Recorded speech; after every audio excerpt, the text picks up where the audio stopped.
You better be in the house when them street lights come on. Ain't that what your mama used to tell you? But I bet you when she told you to stay out the streets, she had no idea that the YouTube streets would take over the world. Uncle Juice, public figure Boogie, Baby Down So Raw, Detroit Gossip, and the most dangerous voice in Detroit, DawgfaceTV. Bitch, I talk more shit than Dawgface. They running shit from coast to coast. Welcome to the danger zone. 5, 4, 3, 2, 1. Let's go.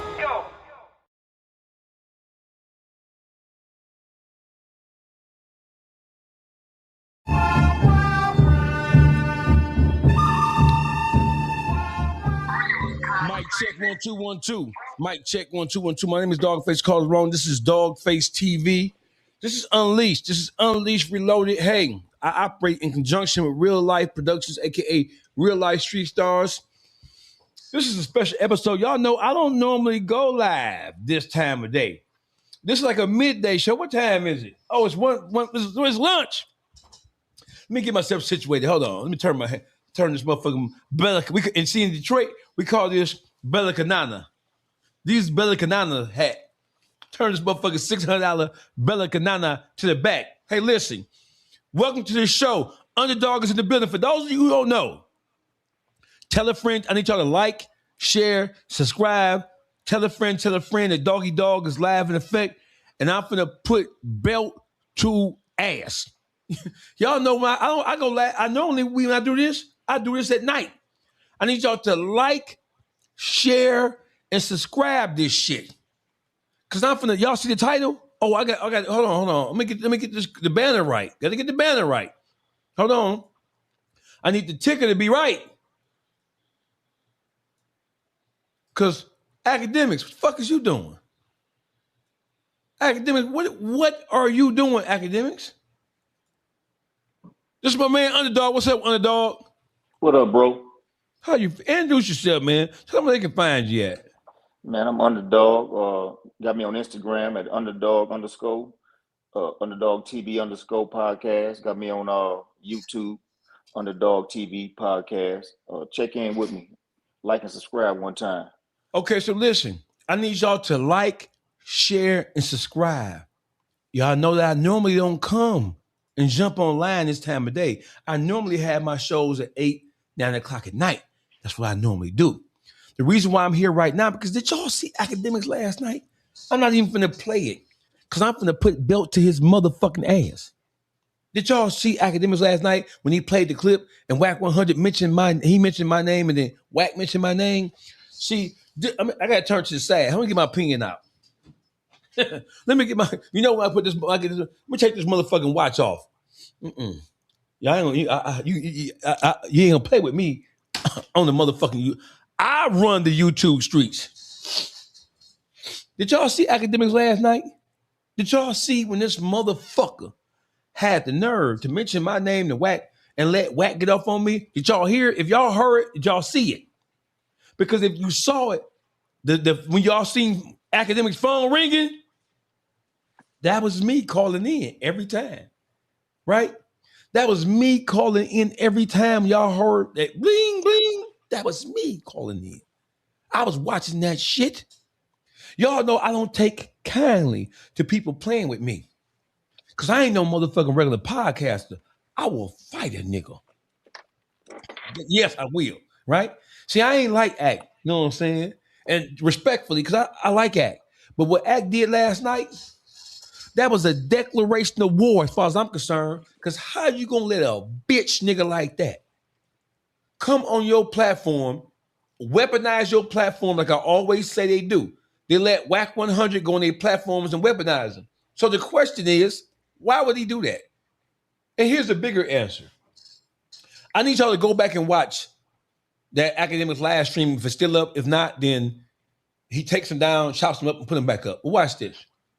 If you were there and you were watching, I'm gonna put a call-in number too. Hold on, let me put the call-in number up here. Cause a motherfucker, I wish a motherfucker would. I mean, where the fuck is this shit at? So I can put these motherfucking call-in numbers up. There you go, right there. They go to call-in number right where that. Hold on, take this shit down. See, we gonna talk today. See, I don't mind talking to a motherfucker. See, I do this shit. I don't mind talking to a motherfucker. Hold on. Because you ain't gonna play with me on this motherfucking platform. What the comments said, let me put this motherfucker, let me get this shit down. You see that? That's a calling number right now. 313-929-3382. Y'all want to call in and talk about what happened on Akademiks last night? See, I'm not afraid of answering phone calls. I'm not afraid of none of that shit. Y'all come in, tap in, call in and talk to me. So last night on Akademiks live stream, he brought old 3-finger Wack onto the live stream and gave Wack an opportunity to justify, minimize, and make excuses. Look at this nigga right here. 50-year-old black man talking about street stuff like YNs. No wonder we're at the bottom. No, bitch, I'm not at the bottom, ho. You're at the bottom, you bitch ass nigga. I'm not at the bottom of a motherfucking thing, bitch. I'm living just fine, you bitch ass nigga. So shut your bitch ass up. And matter of fact, since I don't like what you said, bitch, I'm gonna block your bitch ass, you hoe ass, bitch ass nigga. There you go, bitch. What is you talking about, bitch? Yo, see, I got more sense when I'm with the greater panel, bitch. When I'm by myself, no. I don't give a fuck about no monetization, bitch, because I'm having my way. So listen, last night on DJ Akademiks live stream, he brought Wack 100 on there to justify and minimize all manners of fuckery, all manners of whole shit, and it's almost inexcusable. It was unconscionable, to tell you the truth, because what in the fuck is going on here? How dare you bring that bitch ass nigga on your live stream and let that bitch ass nigga just lie, and lie. And it's cool if you do it with just but when you mention my name, no, I got a problem with that. So let us go over some of this shit that's going on here. Underdog, I don't know why motherfuckers play with me like it's a game around this bitch. This is not a game. And these niggas don't be knowing who they're dealing with.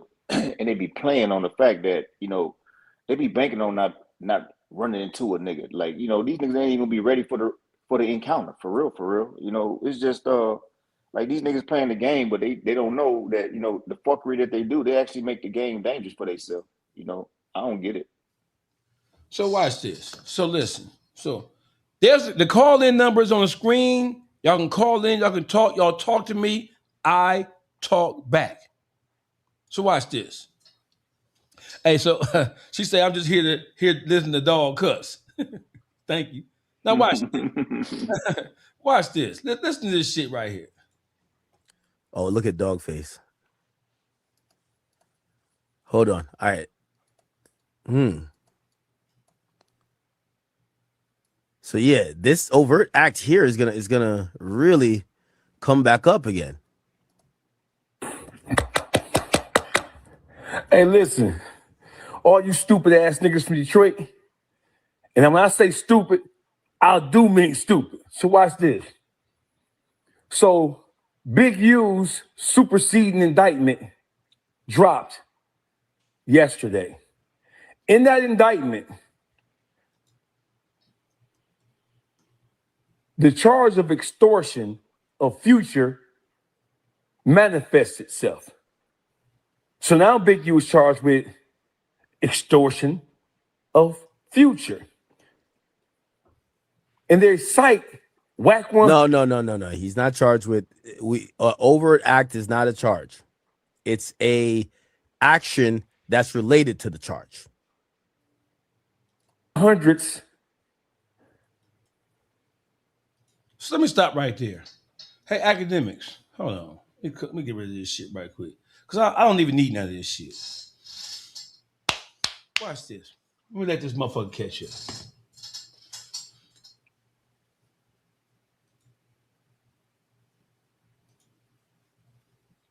Hey, Akademiks, what in the fuck are you talking about? What in the fuck are you talking about? Anytime you have a federal indictment, whether it is the initial criminal complaint, or it is the initial indictment, or it is the hopefully we don't get it, but if you have a superseding indictment, when you have a superseding indictment, it's not a good thing. It's not a good thing. When in a indictment of any kind, whether it's the criminal complaint, the initial indictment that follows the criminal complaint, or a superseding indictment. Whenever you have a superseding indictment, that's all bad. A superseding indictment means they're adding more charges on to the indictment that they first indicted you on. So that means that from the time of the criminal complaint, the federal criminal complaint, to the initial indictment, right, which is over a year ago. So they come back over a year later and add more charges. Those charges normally stem from the continuous ongoing investigation of this person or persons. That's what that means. So, overt act don't mean a charge. An overt act is essentially a charge, nigga. Because the federal government is saying you did this too. Fuck is you talking about? You want to argue semantics with me? And with the overt act, with an actual conspiracy, they don't even have to prove every element of the case. All they have to do is tie you in to one thing as it relates to the overall case. And then you are roped into the motherfucking indictment. Big U is already under indictment. They add a superseding indictment that is more charges. And in the more charges, they list the situation that happened with Future. Do you think the federal government is just throwing charges up and adding charges and they ain't talk to nobody? Wack 100 said he was in the airport with Big U. He said that he saw Future with Sierra. And he said, according to his own words, that he pressed Future because Future owed Trick, who's from Detroit, some money for some reason. He says, Trick wasn't there, I pressed him. That's what he said out of his own mouth, in his own words. That's what he said. Is there something we missing here? What the fuck are we missing here? I want to make sure we ain't missing nothing significant. What the fuck are we missing here? He told the story of what he did and how he did it. This is him telling the motherfucking story. What's wrong with you niggas? Let me pull this up just because you niggas man, y'all done bumped y'all motherfucking head. Y'all must have bumped y'all motherfucking head.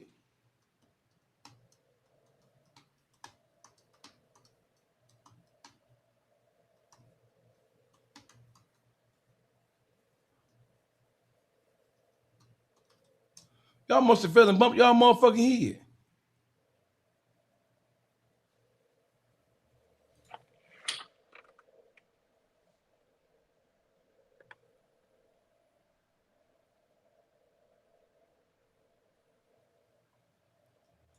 So let's make sure we're on the same page here. Because I don't like nobody playing with me.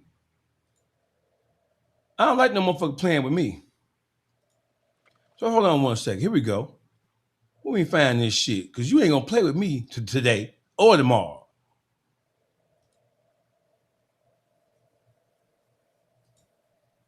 Remember Wack 100 told us this story about, ask Future, like me and Big U ran into him and Sierra at LAX, and he had. Let me stop it right there. He says, do you remember Wack 100 told us the story about what happened when he saw Future and Sierra?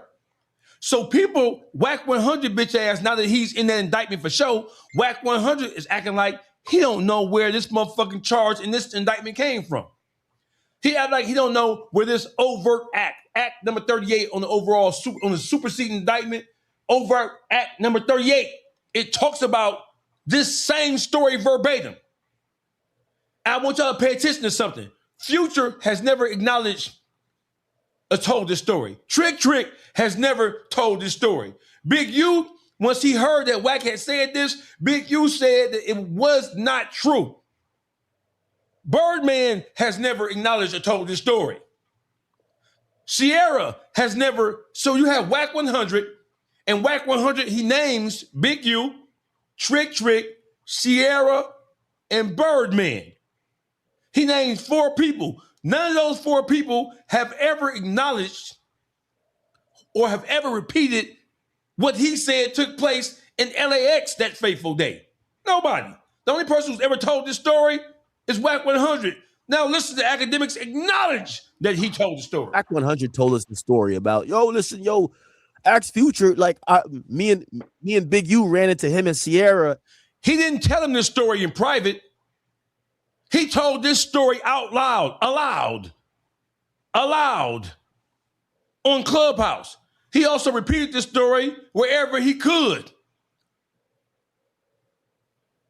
Just the same shit that Loose Cannon be doing. Loose Cannon is in prison, or is in the federal holding facility right now because he talked himself into Big U's federal indictment. Loose Cannon wasn't even around when the things that Big U was being charged or being accused of doing, he wasn't even around when these things were happening. He came later when Big U was already in full stride with busting the moves that they say he was busting, the moves he said he was busting. So Loose Cannon injected himself into the situation and he got himself indicted because he told stories of criminal activity that he was involved in that had something to do with that was orchestrated by Big U. At LAX, and he had owed Trick some money. I chased. Wack told the story about owing Trick some money. Nobody else told this story. I need y'all to pay a fucking attention here. Watch this. Wack 100 told us this story about, Axe Future, like me and Big U ran into him and Sierra at LAX, and he had owed Trick some money. I chased Future, and Future was running from me through the whole thing, and I chased him onto the jet bridge. That's got to be a lie. That story sounds so much as a lie. Well, the feds have now put that story in Big U's indictment. Stop right there. The feds have now put that story that Wack 100 told into Big U's indictment. I'm going to ask y'all a question. I want y'all to tell me if I'm lying. Jump in the dog. My chat's called a dog pound. Jump in the dog pound. When have you ever heard Trick tell a story? Because these questions I'm going to ask you, they go to how do you think the feds found out? I'm going to ask y'all questions that I already know the answer to, but we got to play games like this. You know how they be. Watch them. Excuse me, I'm chewing mamas. Got my goddamn blood pressure up. I'm going to name some names. You tell me which one of these people whose name I say, have you ever heard talk about what happened in LAX between Wack 100, Big U, Future, Trick, and Birdman, and Sierra? 5 people. Have you ever heard Trick come on any platform? And I know Trick.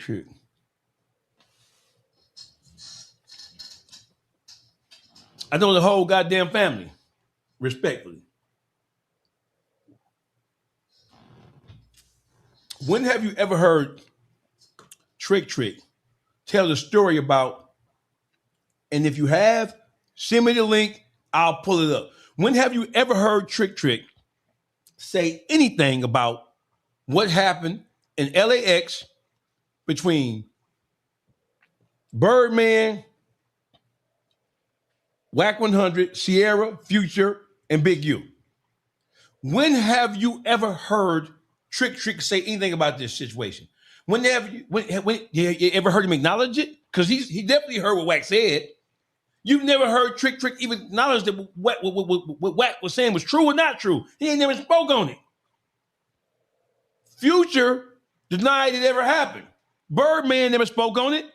Sierra never spoke on it. When Big U spoke on it, he spoke on it because he heard that Wack had said it, and he denied it. Big U came out and denied that what Wack had said on Clubhouse, on Akademiks, or on No Jumper, wherever he uses to do this shit at. He said that wasn't true. Slimeball TV, what's up with you, brother? It's my guy. Thanks for the jewels. You hear me? So let me ask you a question. When have you ever heard him say it? But let me shut the fuck up. So that's how nigga be talking to. Watch this. They actually mention that Wack. Well, I don't know if they mentioned Wack. They might have just like. Can you hear this, Underdog? Can you hear this? Yeah, I hear it. Okay. Put him as an abbreviation. But they mentioned the incident where Big U and Wack were chasing Future, and they claim that's part of the extortion plot. Which, by the way, I think Wack might stop telling that story now because the story that he's told a bunch, the feds have officially alleged it as an overt offense for extortion, which is crazy. It's kind of crazy. So I think maybe Wack might stop telling this story because the feds are now or have now incorporated this particular story that sounds eerily similar to the story he's told on multiple platforms over multiple years.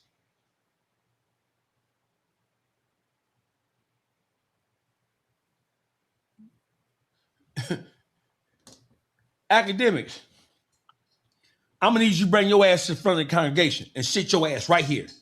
You sit right here, little man, because fuck is you talking about? What the fuck are you talking about? You let Wack 100 come on your platform last night and run circles around you. And I know that it was purposeful because you're not the type of person who doesn't understand the things that need to be understood when the motherfuckers talking the shit they talk. Can you hear this? You big dummy. Did you hear that? Could you hear that? You big dummy. You big dummy. You big dummy. You big cold-blooded dummy. You big dummy. See what you did? Can you hear that? Could you hear that, Underdog? Yeah, I hear it. What was it? What was it? Could you hear that? You big dummy. Okay. You big dummy. You big dummy. You big dummy. You big cold-blooded dummy. You big dummy. See what you did? Hey, Akademiks, bring your ass. You big dummy. You big dummy. You big dummy. You big cold-blooded dummy. You big dummy. See what you did? Hey, Akademiks, I need you to bring your ass to the front of the congregation. Let me go over your sins. Let me go over your sins. If y'all heard or watched or saw, excuse me, I'm a little excited. And Akademiks, one more time. You big dummy. You big dummy. You big dummy. You big cold-blooded dummy. You big dummy. See what you did? Hey, Akademiks. Girl, bye. Akademiks. Girl, bye. Akademiks. Girl, bye. Wack 100. Girl, bye. Who y'all think y'all playing with? See, y'all think because I'm easily excited when it comes to talking about these kind of things that y'all got one. Ooh, we have proven something. Let me tell you. Let me start. Let me cover some territory. I'm not even gonna pull up a bunch of shit. But if you seen Akademiks show last night, his last stream, that was me calling in. I'm crying. I'm so mad about this shit. Right? Let me tell you this. So let's go over the sinful ways, the devilish bitch-ass ways of one Cash McElroy Jones. You can tell his mama didn't love him based on what they named him. Cash McElroy Jones? McElroy? What the fuck is this, the Jetsons or something? What are you talking about? Your mama didn't even try. Cash McElroy? Your mama didn't even try to name you right. She didn't even give a fuck about Cash. Your name is Cash McElroy. That is a sign that your mama didn't give a fuck about you, Wackesha. She might well have named you Wackesha like I did. So let's go over the sinful ways. And let's go over how academics. So you mean to tell me that you let this man come on your show, and despite the fact that your chat was going crazy, because Akademiks' chat was going nuts on him, because the chat was saying, hold on, bro. Homie, 50 years old and just got look at this right here. I'm gonna give you some light you want. Homie, 50 years old and just got a sleeve tatted. Your mama is 50 years old and just now stop fucking everything she come in contact with, you bitch ass nigga. How about that? Fucking nigga talking about me? No. It don't matter who he talking about. He's a hoe. Let me put it back up here. His name, call me master. Hey, call me master. Let's have a conversation about your whorish ass mama and her whorish dick sucking ass ways for a second. You want to talk about something? Let's talk about that. I told you, you bitch ass nigga. Look at this. Say, she's 65. Now your mama, she's 65 with good head, bitch ass nigga. Anything else you want to say? Before I block you, bitch. Come on, get it out. Come on. I'm gonna highlight your comments, bitch ass nigga. Huh?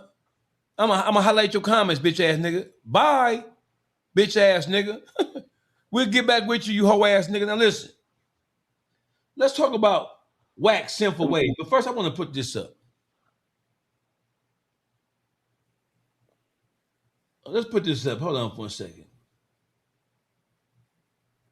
Let's put this up. Because this is important. This is important. I'm gonna put this on my Instagram. Y'all go to my Instagram page, DawgfaceTV podcast. I'm gonna put some on the screen for everybody to see, because this is what we got going on here now.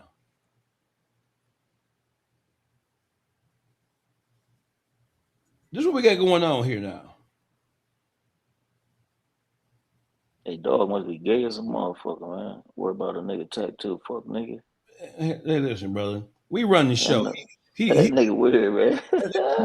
That's all this shit is not all of it, but we do have motherfuckers who are mad, angry, and upset at everything, and they want to come on, they want to take this shot at the dog. Yeah. I'm trying to take a shot at their mama, and they trying to take a shot at me. Difference. So that old bitch fly nigga out one time. Hold on. Let me see. Share this tab instead. Hold on. So, watch this. Y'all see that right there? Motown Mo 82. Thank you for the contribution, man. Thank you for the $4.99. Papa need brand new shoes and a sweatshirt. Thank you. Listen, I want y'all to walk with me because I'm going to keep this real simple. I ain't finna go all, right?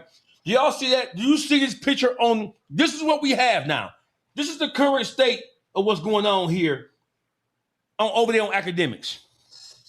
Akademiks last night,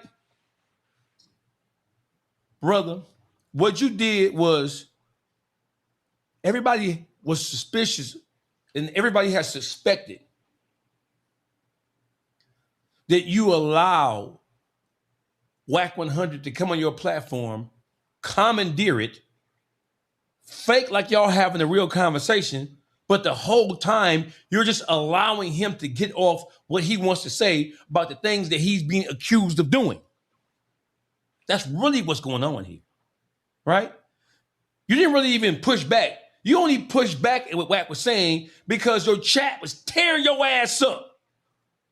If I pull up the chat, you're going to see your entire chat going crazy. It's like, what the fuck is this? Get this thing out of here. And Wack always does that. And your chat has checked you time and time and time again. Your chat has checked you time and time and time again about allowing Wack 100 to commandeer your platform, not challenging, and let him just say anything about any situation, about anybody, without you pushing back when you know he lying. And even if you're not intimately aware of whatever he's talking about, and I can't imagine you letting Wack come on your show and you give him his bullhorn to talk about a subject that you're not interested in and your followers don't give a fuck about. I can't imagine you doing that. So I know that y'all ran this game plan before you even called him on the phone. I need y'all to like, share, subscribe, tell a friend, Doggy Dog is in full effect. Watch this. So he comes on and he tells a story about what he said when he described what took place between him and Trick Trick. Do y'all see this picture? Y'all screenshot this. And I want y'all to put it in y'all story and tag the most dangerous voice, and I'm gonna share it. Promise. Y'all screenshot this picture right here. Watch this. Go here. Screenshot the screen and put this up and tag me, and I promise you I'm gonna share it. Y'all follow me and I'll follow you back. The most dangerous voice.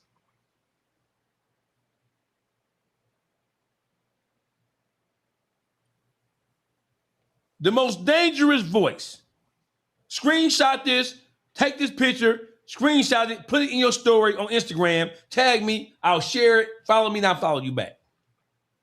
So watch this. So Wack 100 tells a story.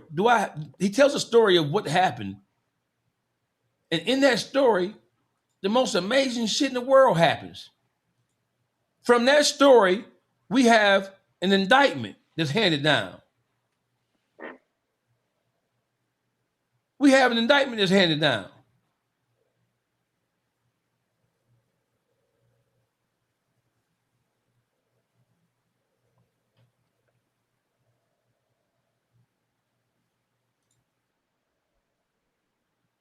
Hold on. Yeah, you know, dog, like that motherfucker Wack been telling for a long ass time, right? That's why. Yeah, he been telling for a long ass time. That's why that motherfucker got so comfortable, started getting on them damn platforms.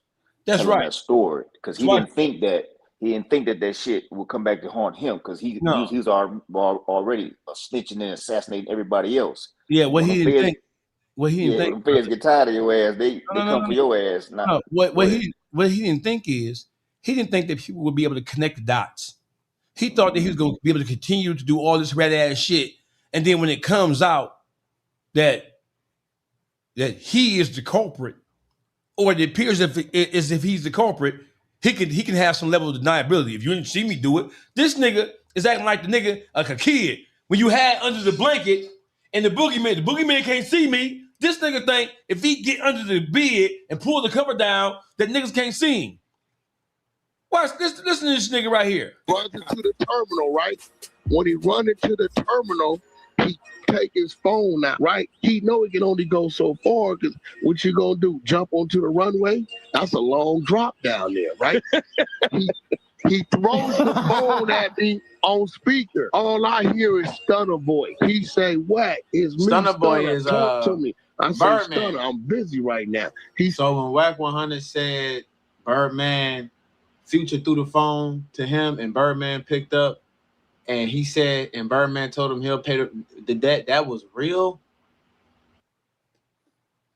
Yes, it was real. Yes, it was real. Yes, sir, that was real. Hey, listen, all you stupid ass niggas from Detroit, and when I say stupid, I do mean stupid. I do mean stupid, bitch ass nigga. So Big U's superseding indictment dropped yesterday. In that indictment, the charge of extortion of Future manifests itself. So now Big U is charged with extortion of Future. Let's stop right there, because Akademiks said, well, no. They charged him with an overt act. They charged him.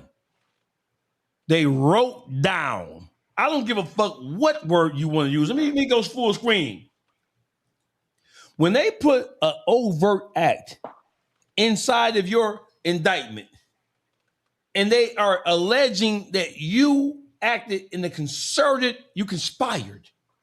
And don't forget, this is just one act of many. So it's not Wack being charged with anything.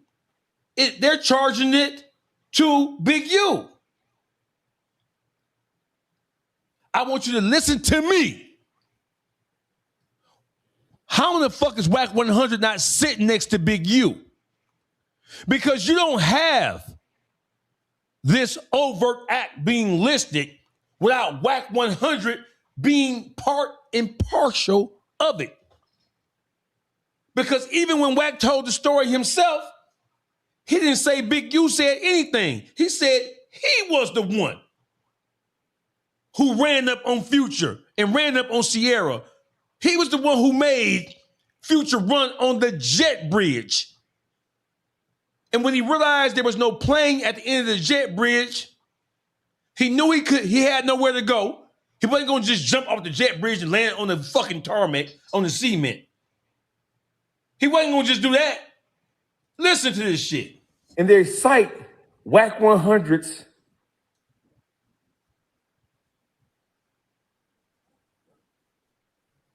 audio and video of him telling the story.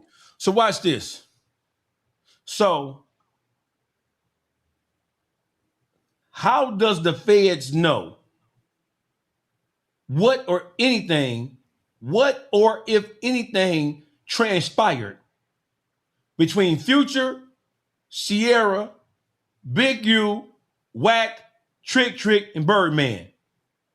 The only person who has told this story out loud on major platforms that have millions of subscribers is Wack 100. In the story, when you read the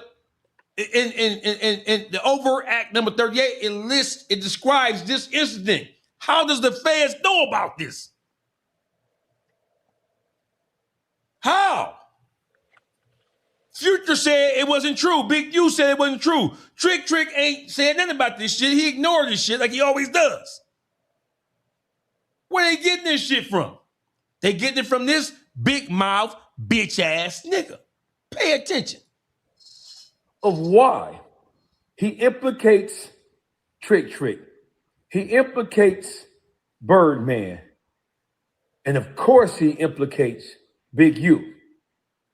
So now that means that once this trial starts, because Big U is charged with extorting and chasing and threatening to assault Future in LAX, that means that Trick and Birdman and himself will be called as material witnesses in this situation.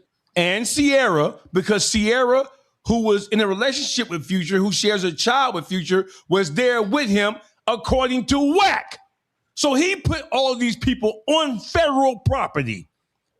He put them there. He placed them there. Nobody else placed them there. Nobody else talked about this shit. Wack told this story on Clubhouse, on YouTube, on No Jumper, and every fucking where else he could tell the goddamn story. He turned a crime into content just like Loose Cannon. Now, he does say that Trick was at home in Detroit. Trick wasn't involved with this shit, right? So Big U would have to tell on Trick in order to pull Trick into this equation, which I don't think he will. And Trick don't even move like that. You know what I'm saying? So that remains to be seen. But for all you niggas in Detroit who be sucking Wack 100's dick and feeding him information, for all you Detroit niggas who was feeding Wack 100 and baby shooting information about me, about Doug before Doug flipped to start fucking with the nigga, all you bitch ass rap niggas who been feeding Wack 100 information about me and T Grizzly, and then even before the whole T Grizzly shit, all you niggas have been feeding niggas in Houston information about All-Star JR. Hey, Detroit, y'all got a motherfucking problem, and it ain't me. But wait a minute. Before I go, since y'all think I'm bullshitting, check this out. Hey, Future brought some money. All right, Trick in Detroit. Me and Big U on a red-eye flight to Atlanta. We coming. Future old boy some money. He's on Clubhouse on his Clubhouse shit that goes right to YouTube. So he's on Clubhouse, and his Clubhouse content goes to YouTube. So he's initially on two platforms telling this story, right? What happened? Wait a minute. Let me go out this and come right back. Hold on, because we want to make sure we get this shit right. We don't wanna just put first this nigga mouth. Hey, listen. I'm gonna run it back. All you stupid ass niggas from Detroit. And when I say stupid, I do mean stupid. So watch this. So Big U's superseding indictment dropped yesterday. In that indictment, the charge of extortion. Hold on. I want to make, because this is my job. My job is to make sure that y'all get this shit. Watch this. So I want to make sure y'all get this shit. Hold on.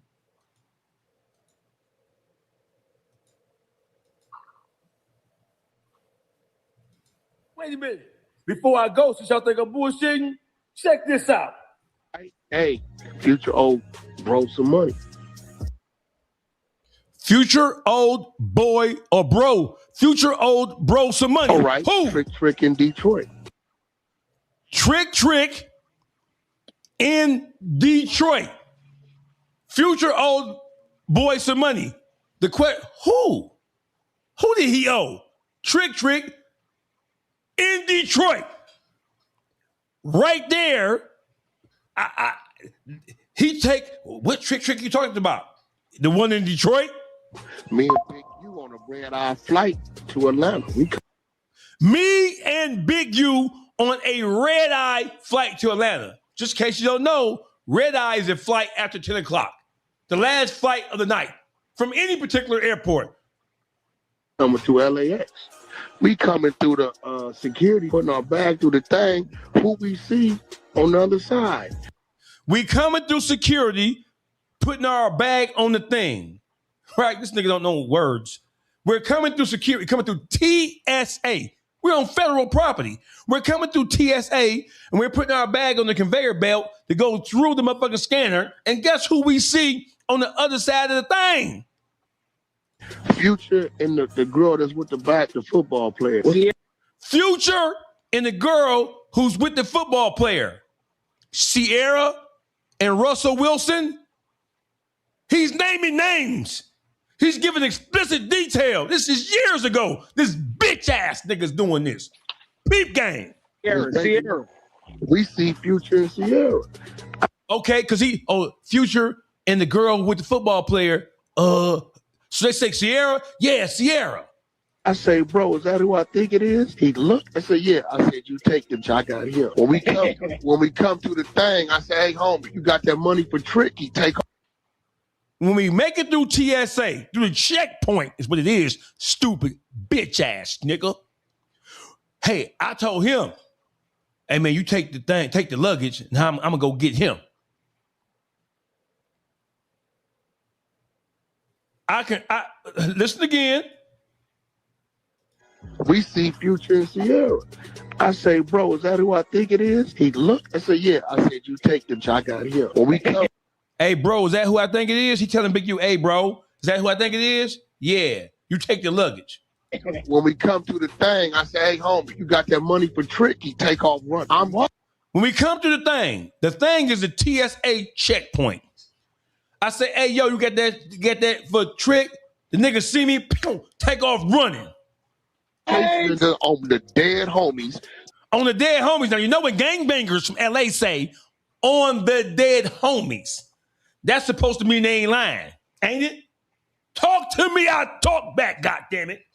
When a gangbanger puts something on the dead homies, that means that's more than putting it on their mama, ain't it? That's like saying on God. It runs into a motherfucking terminal. It runs into the thing, but it ain't hooked up to no plane. He runs into the thing, but it ain't hooked up to no plane. He runs into a thing, but it ain't hooked up to no plane. He left it. Whoa, bro. Wow. He runs into the terminal, true story. Runs into the terminal, right? When he run into the terminal, he take his phone out, right? He know he can only go so far. Cause what you gonna do? Jump onto the runway? That's a long drop down there, right? he throws the phone at me on speaker. All I hear is Stunner voice. He say, Wack, it's me, Stunner. Talk to me. I say, Stunner, I'm think it is. He looked. I said, yeah. I said, you take the I got here. When we come to the thing, I say, hey, homie, you got that money for Trick? He take. Hey, homie, you get that money for Trick? He confronted. He approached. He just said that Big U, he told Big U, get the luggage. I got this. He seen Future and he approached him and he said, hey, homie, you got that bread for Trick. Hold on now. I said, yeah. I said, you take the I got here. When we come to the thing, I say, hey, homie, you got that money for Trick? He take off running. I'm what? You get that money for Trick? He takes off running. On the dead homies. On the dead homies. Through the devil. What the fuck? Runs into a motherfucking terminal and he runs into the thing, but it ain't hooked up to no plane. He runs into the thing, but it ain't hooked up to a plane. Do you mean a jet bridge, you country, neck bone, eating ass, pickle pig feet, eating ass, bitch ass nigga? Is that what you're talking about? The jet bridge, you stupid bitch ass nigga. Somebody had to tell you later what it's called. Bitch ass nigga. The jet bridge. But it wasn't hooked up to no plane. So dig what he say next. Check this out. He left his He left his bitch. He left Sierra. He just ran. He took off and ran. And left Sierra. If that's true, no wonder Sierra left him and he had no respect for him. Bro. Wow. He runs into the terminal. True story. He meant jet bridge because they were already in the terminal, because you don't get to a jet bridge without being in a terminal. So he meant ran into the terminal. Runs into the terminal, right? Yeah, they already in the terminal. He meant ran to a jet bridge. He run into the terminal. He take his phone out, right? He know he can only go so far. What you gonna do? Jump onto the runway? He knows he can only go so far because he knows the jet bridge isn't hooked to a plane, so it's not like he can run on a plane.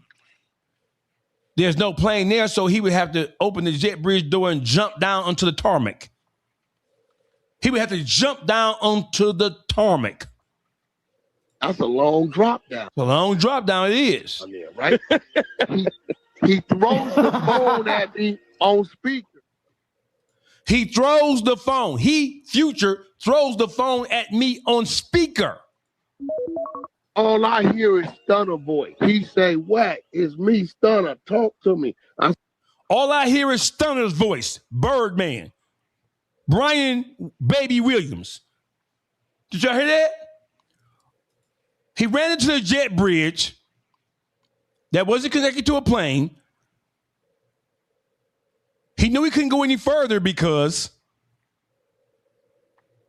what is he going to do? Jump down onto the ground? The ground is called a tarmac in the airport. All I hear is Stunner voice. He say, Wack, it's me, Stunner. Talk to me. I say, Stunner, I'm busy right now. So Future knows he's cornered. He can't go anywhere else. He's being pursued. He had to run. But don't forget, he said he saw him as soon as they cleared TSA. So I'm assuming that their gate had to be somewhere near there. He's saying Future took off running onto a jet bridge. And he pursued him onto the jet bridge. Future pulls out his phone, according to Wack. This is a story he's telling. He dials a number, puts it on speaker, and throws the phone at Wack. Wack catches the phone like he's Randy fucking Moss or somebody. And this is what happens. This is what happens. Dawgface calling wrong. How can I help you? Salute, Dawgface, man. Big fan, man. Salute, man. Calling all the way from upstate New York. Talk to me, brother. Hey, man, I'm just going to be short and brief, Dawgface. I think the feds are done with Wack, man. This is the beginning of the end, my nigga. First of all, nigga, this case is weak as fuck. So first of all, this gives Big U's team nothing but, of course, they have no option but to rebuttal this. So they know they don't have no future. You know what I mean? We all know they don't have no evidence of Big U chasing somebody in the federal airport without even getting charged. Right. And why I'm saying the feds done with whack, because Big U team has to counter. They're going to press for who that co-conspirator is. Yes. They listed him as the co-conspirator. They did. They also listed in the Jay Reed case as suspect number 4. This bitch-ass nigga is in some trouble. I'm telling you. The feds, this is the beginning of the end.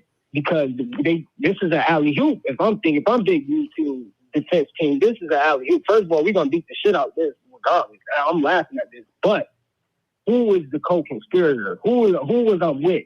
And that gives motion to open up to see if the co-conspirator gave any evidence of this, of what happened, if he cooperated. Because no matter what, the feds in the paperwork, 2 things I know for sure. We know that the feds put this in the paperwork.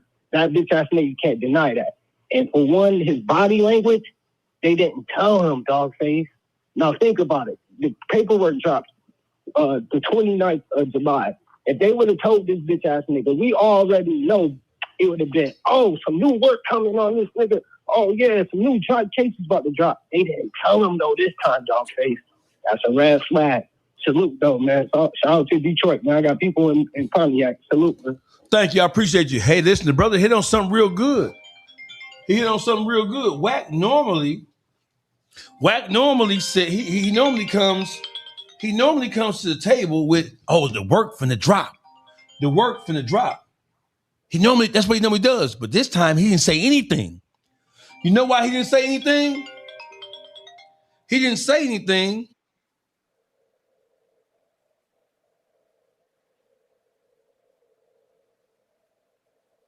He didn't say anything. Whenever some new work is finna drop,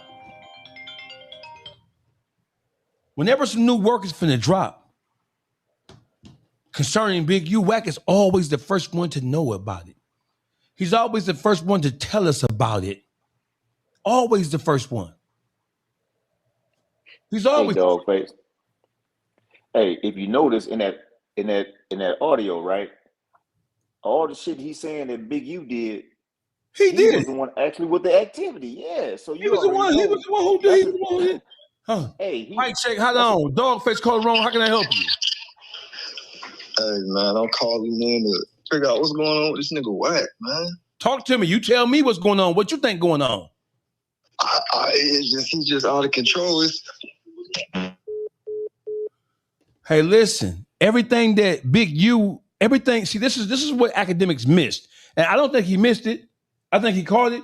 He didn't want to hear it. Everything that they're saying, everything that Big U has to answer for, Wack is describing himself as having done it. Man. According to Wack, all Big U did was get the luggage when they cleared TSA. He did all the rest. How you put addendum on that motherfucking indictment with that shit? Right. That's crazy. Right. Like but no, you can only try to do that or even do that when you are an informant. If they working with your ass like that, they'll let you push your activity on another motherfucker. They will. Act like, yeah, you know what I mean? So, that's an informant all motherfucking day. But they ain't like we don't know that. Hey, listen, this ain't about what we know. This is about demonstrating and showing and proving so that we leave no doubt. Now, watch this. He said, yeah, but I don't want you to be, nephew. What the going on? Hold on. He throws the phone at me on speaker. All I hear is stunner voice. Mike, check. Dawgface, what's happening, man? What up, dog? Doggy, what up? What's happening, brother? Talk to me. This Bell, man. I'm calling from the east side of Detroit. Look, old boy who just called in, he 100% right. Everything he just said, facts, my nigga. All that shit true. But Pete, though, what goes on in the dark will come to the light. If Wack 100 get out of this one, it's confirmed that he working. It's confirmed. That nigga played a dirty game. He thought he was going to get Big U ass jammed up like how he did, though. But now his ass caught up right with him. So let me ask you a question. This is Mount Elliott boy Bam checking in. Real 6 mile nigga. Listen. So Bam, Loose Cannon is sitting in a federal holding facility right now, in part because of the fact that he told stories about being involved with criminal activity that was orchestrated and arranged by Big U. He put himself in the indictment for the most part. I'm sure there's other evidence to tie him in, but he told stories just like Wack is telling a story right here about engaging in criminal activity in a concerted effort with Big U. So if Loose Cannon is sitting in the federal home facility, what this bitch ass nigga doing out running around wreaking havoc? Wack 100 supposed to be locked up with him. He's supposed to be locked up with him. It's a conspiracy. When they came and got when they came and got us, they came and got bro first. And then you know what they did, motherfucking 2-3 months later? Came and got everybody else, nigga, on a conspiracy. And then they superseded us. You see what I'm saying? So, man, listen, that nigga working, my nigga. It's that simple. Right. That's all I wanted to call in and say. That nigga working, and that shit gonna come out. Just let the shit keep continuing to play out and let Wack keep talking, because the more and more he talk, the more and more he's showing that he working. All right, I got you. Thank you. I appreciate you, brother. You know it. I forgot all about the Gilly the Kid thing. I forgot all about the Gilly the Kid thing when he told the story about Gilly and his son getting robbed in L.A. I forgot all about that one. I have a list that we're going to go over. Now watch this. Like, share, subscribe, tell a friend, tell a friend. The dogs are in the building. Underdog, y'all go follow him on Instagram. Y'all go subscribe to his YouTube channel. Hey, listen. So I want to go over this so we can finish this so we can go on. Watch this. Boy, he say Wack is to the runway. That's a long drop down there, right? he throws the phone at. Now, I want y'all to pay attention to something. The people that he's talking to on Clubhouse, as he's telling this story, they laughing about this shit. These niggas so motherfucking stupid. You can tell that you're talking to some square lame ass niggas because nigga, you are describing a crime on Clubhouse and on YouTube. So the square ass lame right. Talking to, the square lame ass niggas talking to laughing. He. That just tells you everything you need to know about who, Sierra, who, where at, what terminal, what? Ain't nobody saying, hold on, Playboy, you might be doing too much. Ain't nobody saying that. Now watch this. On speaker. All I hear is Stunner voice. He say, Wack, it's me, Stunner. All I hear is Stunner voice. He's confirming this, and we know Stunner is Birdman. He's confirming that he chased Future to a jet bridge. They had no airplane at the opposite end of it. Future was stuck. He was cornered. He couldn't go anywhere. So he had to think fast to avoid ass whooping or whatever was going to happen to him. So Future pulled his phone out, dialed Stunner, a.k.a. Birdman, and threw the phone at Wack. I'm assuming he threw it at him because he didn't want to get close to him because he felt like Wack might hit him. So he threw it at him. And when Wack got the phone, all he heard was Stunner. He confirmed that it was Stunner on the phone. And this is what he said, Stunner said, a.k.a. Birdman said to him. Talk to me. I say, Stunner, I'm busy right now. He said, yeah, but I don't want you to be, nephew. What the going on? I say, oh, trick a bag, man. Birdman said, hold on, Stunner. When you get the phone, I'm busy. And Stunner reply is, hold on, nephew, I don't want you to be busy. Meaning, I know you finna put your hands on dog and get them together. I don't want that. What's the issue? And Wack 100 says, this is easy to follow along. Hold on. Stunner, talk to me. I say, Stunner, I'm busy right now. He said, yeah, but I don't want you to be, nephew. What the going on? I say, oh, trick a bag, man. He can't be in our backyard and he owe bro a bag. He owes Trick a bag. He can't be in our backyard, L.A., owing Trick a bag. That's why I'm pressing him. And here's what Birdman said in reply. Either he gonna pay or he finna get up and then he gonna pay, right? Either he gonna pay or he finna get fucked up and then he gonna still pay. Let's stop right there for just 1 second. Man.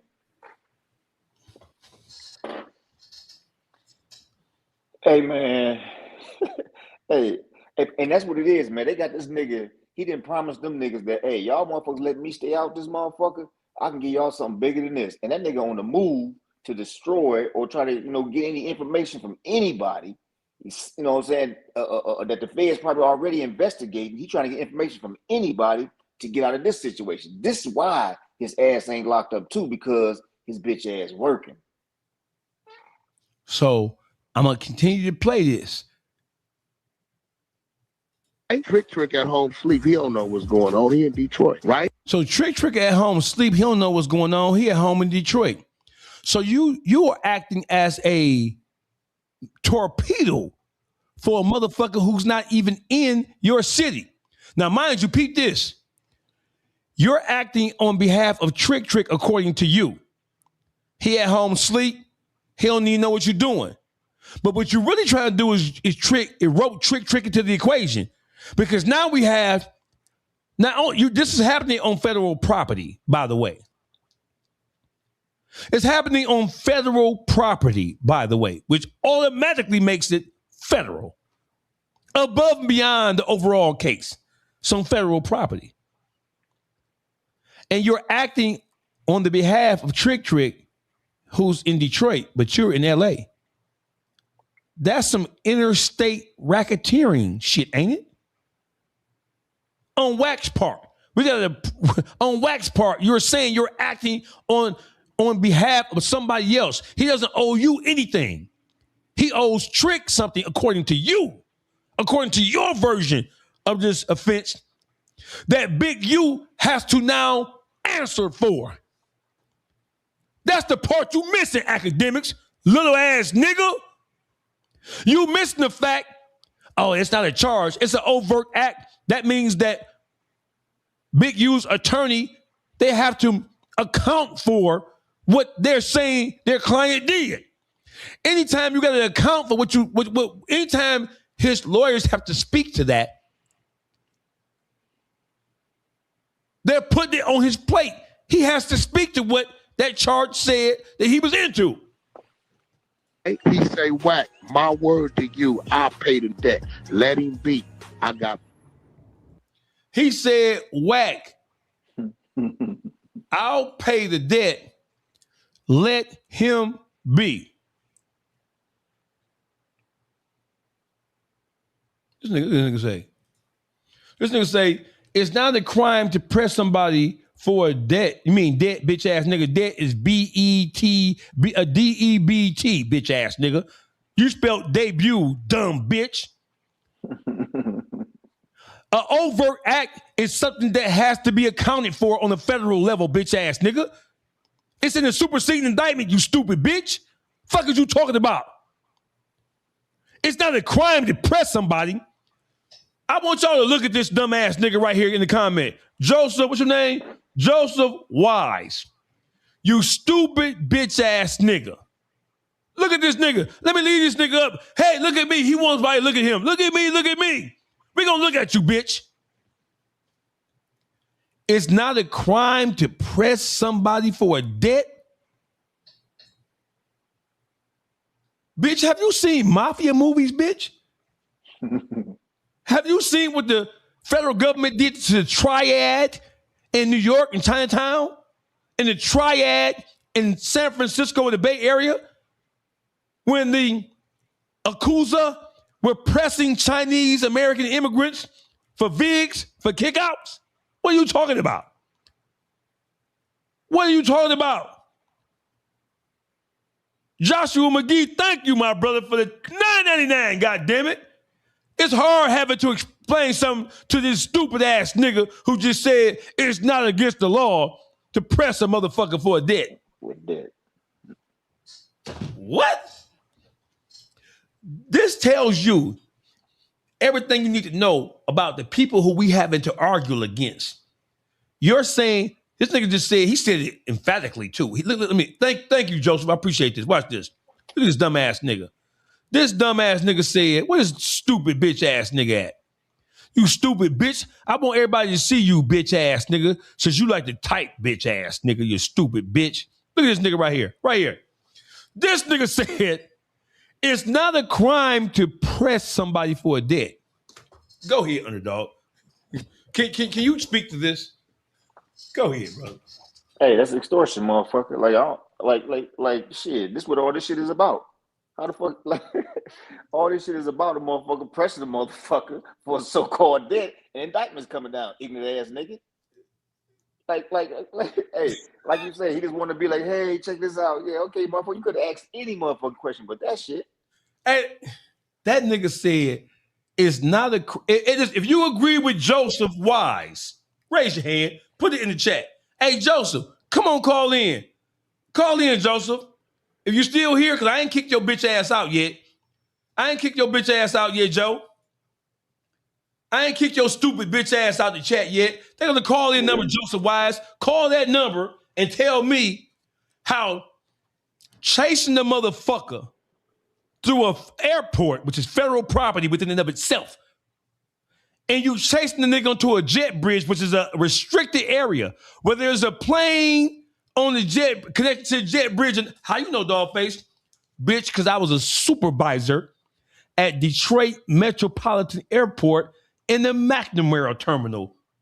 When I came home from prison, one of the jobs I had is I was a supervisor over the McNamara terminal at Detroit Metro Airport. A jet bridge, whether it's connected to a plane or not, is a restricted area. So I want you to call in. So I want to hear your voice. I want the people to hear. I don't want them to just to see how stupid you are by typing. I want them to hear your voice. So dude, they can hear how stupid you is, nigga. He ain't calling. This nigga said it ain't no crime to press a nigga for a debt.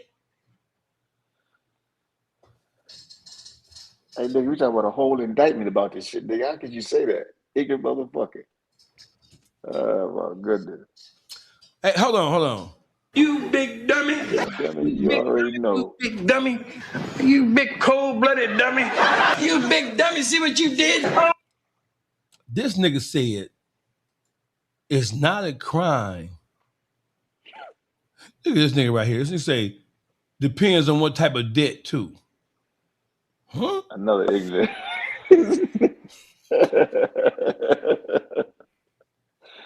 Man. This nigga said, okay, how about this? Let's see if he's smarter. Pressing someone for a debt is a crime, period. Then doing it on federal property is even more criminal.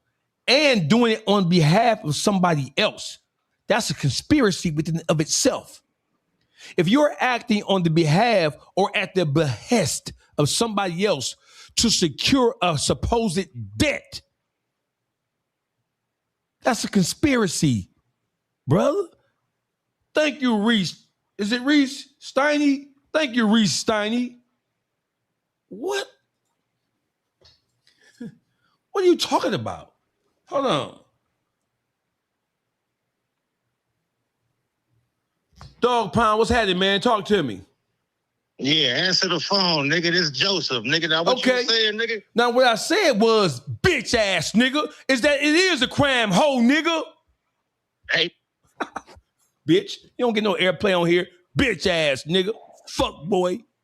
You gonna listen to what I got to say, bitch. You on my show, you bitch ass nigga. Fuck boy. You thought you had a conversation brewing, didn't you, bitch? You was a dumbass bitch. You thought you had a conversation brewing, Joseph? You stupid bitch. Nana boo-boo. Nana boo-boo, you stupid bitch ass nigga. Fuck, and I'm gonna block your bitch ass from calling the hotline, bitch. No more calls from you. Fuck boy. Stupid ass nigga. Stupid bitch. Fuck is wrong with you, you stupid cocksucker. Bitch. You thought you had a friend? Yeah, this is Joseph. Take that bass out your voice, you bitch ass nigga. Somebody, look what he say. Look what he say. Why you hang up? Cause bitch, I ain't want to talk. Nah, bitch. Nah, I'm finna block your bitch ass, bitch. Bad you hoe ass nigga. The fuck you think going on around here, you bitch ass nigga? You wanna call in and talk to me? You got to have some sense, bitch. You stupid ass bitch. Fuck is wrong with you? Come on. Why you hang up on me? Cause bitch, I don't wanna talk.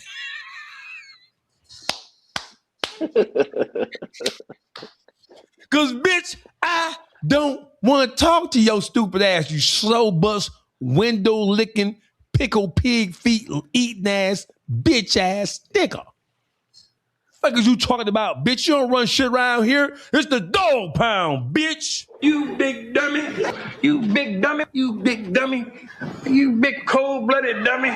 You big dummy. See what you did? Oh, no, you big dummy. Yeah, bitch. Fuck is you talking about? So let me re-educate you, just because I don't want nobody else to be that motherfucking stupid. Dogface called around, talk to me. Man, dog, what's up, my nigga? You know this voice, just about mine for Rockstar, bro. What's going on, my nigga? What's happening with you, Playboy Kid? I'm glad you called me, brother. Somebody, you know I had to call you, bro. You know I had to lock in with you. The phone line's jumping. I want you to explain to me. Now, listen, we've had many battles on Rockstar. Shout out to Smut Free TV, by the way. I normally don't shout nobody else. Yeah, I don't mind because there's enough room for everybody in YouTube streets. Can you tell me what's wrong with this picture? This bitch ass nigga, you gotta hear the new video he just put out, Dawgface. This nigga gonna lie and say he didn't say Birdman name. That bitch ass nigga lying again, bro. You gotta play that new video, bro. That nigga's a fucking rat. We would have never heard this story if it wasn't for him. He's a federal informant and need to lock his bitch ass up, man. So hold on. So are you telling me that he said he never said Birdman name? This nigga said he never said Birdman name. Go to his new video he just put out like 30 minutes ago, bro. No, that nigga lied. That nigga lied. He said he never said Birdman name, bro. Hold on, watch. Think we fucking slow. Hold on, bro. I want you to listen to this right here.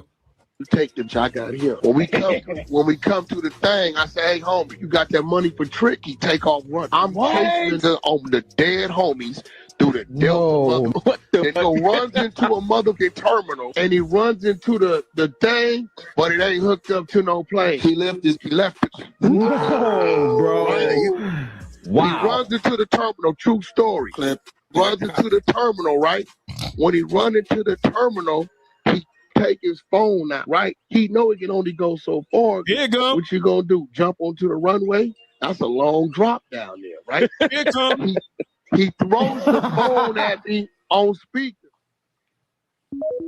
All I hear is Stunner voice. All I hear is Stunner voice. Here you go. Say, Wack, it's me, Stunner. Talk to me. I say, Stunner, I'm busy right now. He said, yeah, but I don't want you to be, nephew. What the going on? I say, oh, trick a bag, man. He can't be in our backyard and he owe bro a bag. Either he gonna pay or he finna get up and then he gonna pay, right? Trick at home sleep. He don't know what's going on. He in Detroit, right? He say, Wack, my word to you, I pay the debt. Let him be. Everybody heard that nigga, man. This nigga is like Donald Trump. He don't want you to believe what your eyes and ears hear and see. No, he think we just as dumb as he is. He got to. I'm not even finna. I'm not even call in, bro. Hey, listen. Hey, do me a favor, bro. Hey, do me a favor. Do me a favor, nigga, bro. Hey, do me a favor, man. Can you send me that link and then tell me what the timestamp is so I can play it? I'm gonna send it to you right now, bro. I'm gonna send it to this number right here, bro. All right, thank you, brother. I'm gonna play that motherfucker. Thank you, brother. Already. So he cleaned up. Find that motherfucker. So listen, he on a cleanup mission. He's on the cleanup mission. He on a cleanup mission to try to justify the shit that he said. Y'all call in 313-929-3382. Talk to me, I'll talk back. So watch this. Tap in. So listen, if y'all was listening to Akademiks last night, that was me calling in. Y'all kept on hearing that beeping and blinging and shit. That was me. That was me.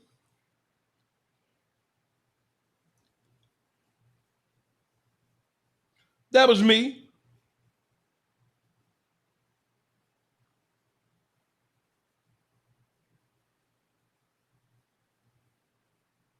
Hold on.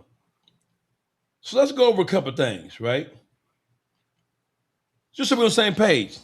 I sent this Akademiks yesterday when he was talking. I sent all the things that he did that are a part of this federal investigation based on what he said on Clubhouse, Instagram, YouTube. And on YouTube, he was on No Jumper. This is when I'm spelling out all this shit, all the shit he did wrong. I'm spelling out the act. You can't get act number, of course.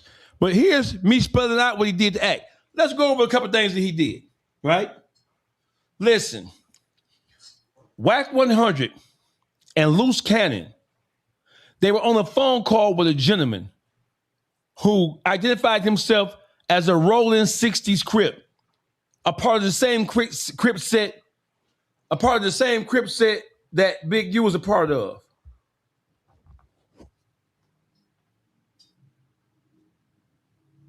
Dawgface, talk to me. Dawgface, what's the deal, man? It's J-Boy from the east side of Detroit, man. What's up, bro? Talk to me, brother. Hey, look, I just want to say this real quick, man. I've been in this sector for a long-ass time.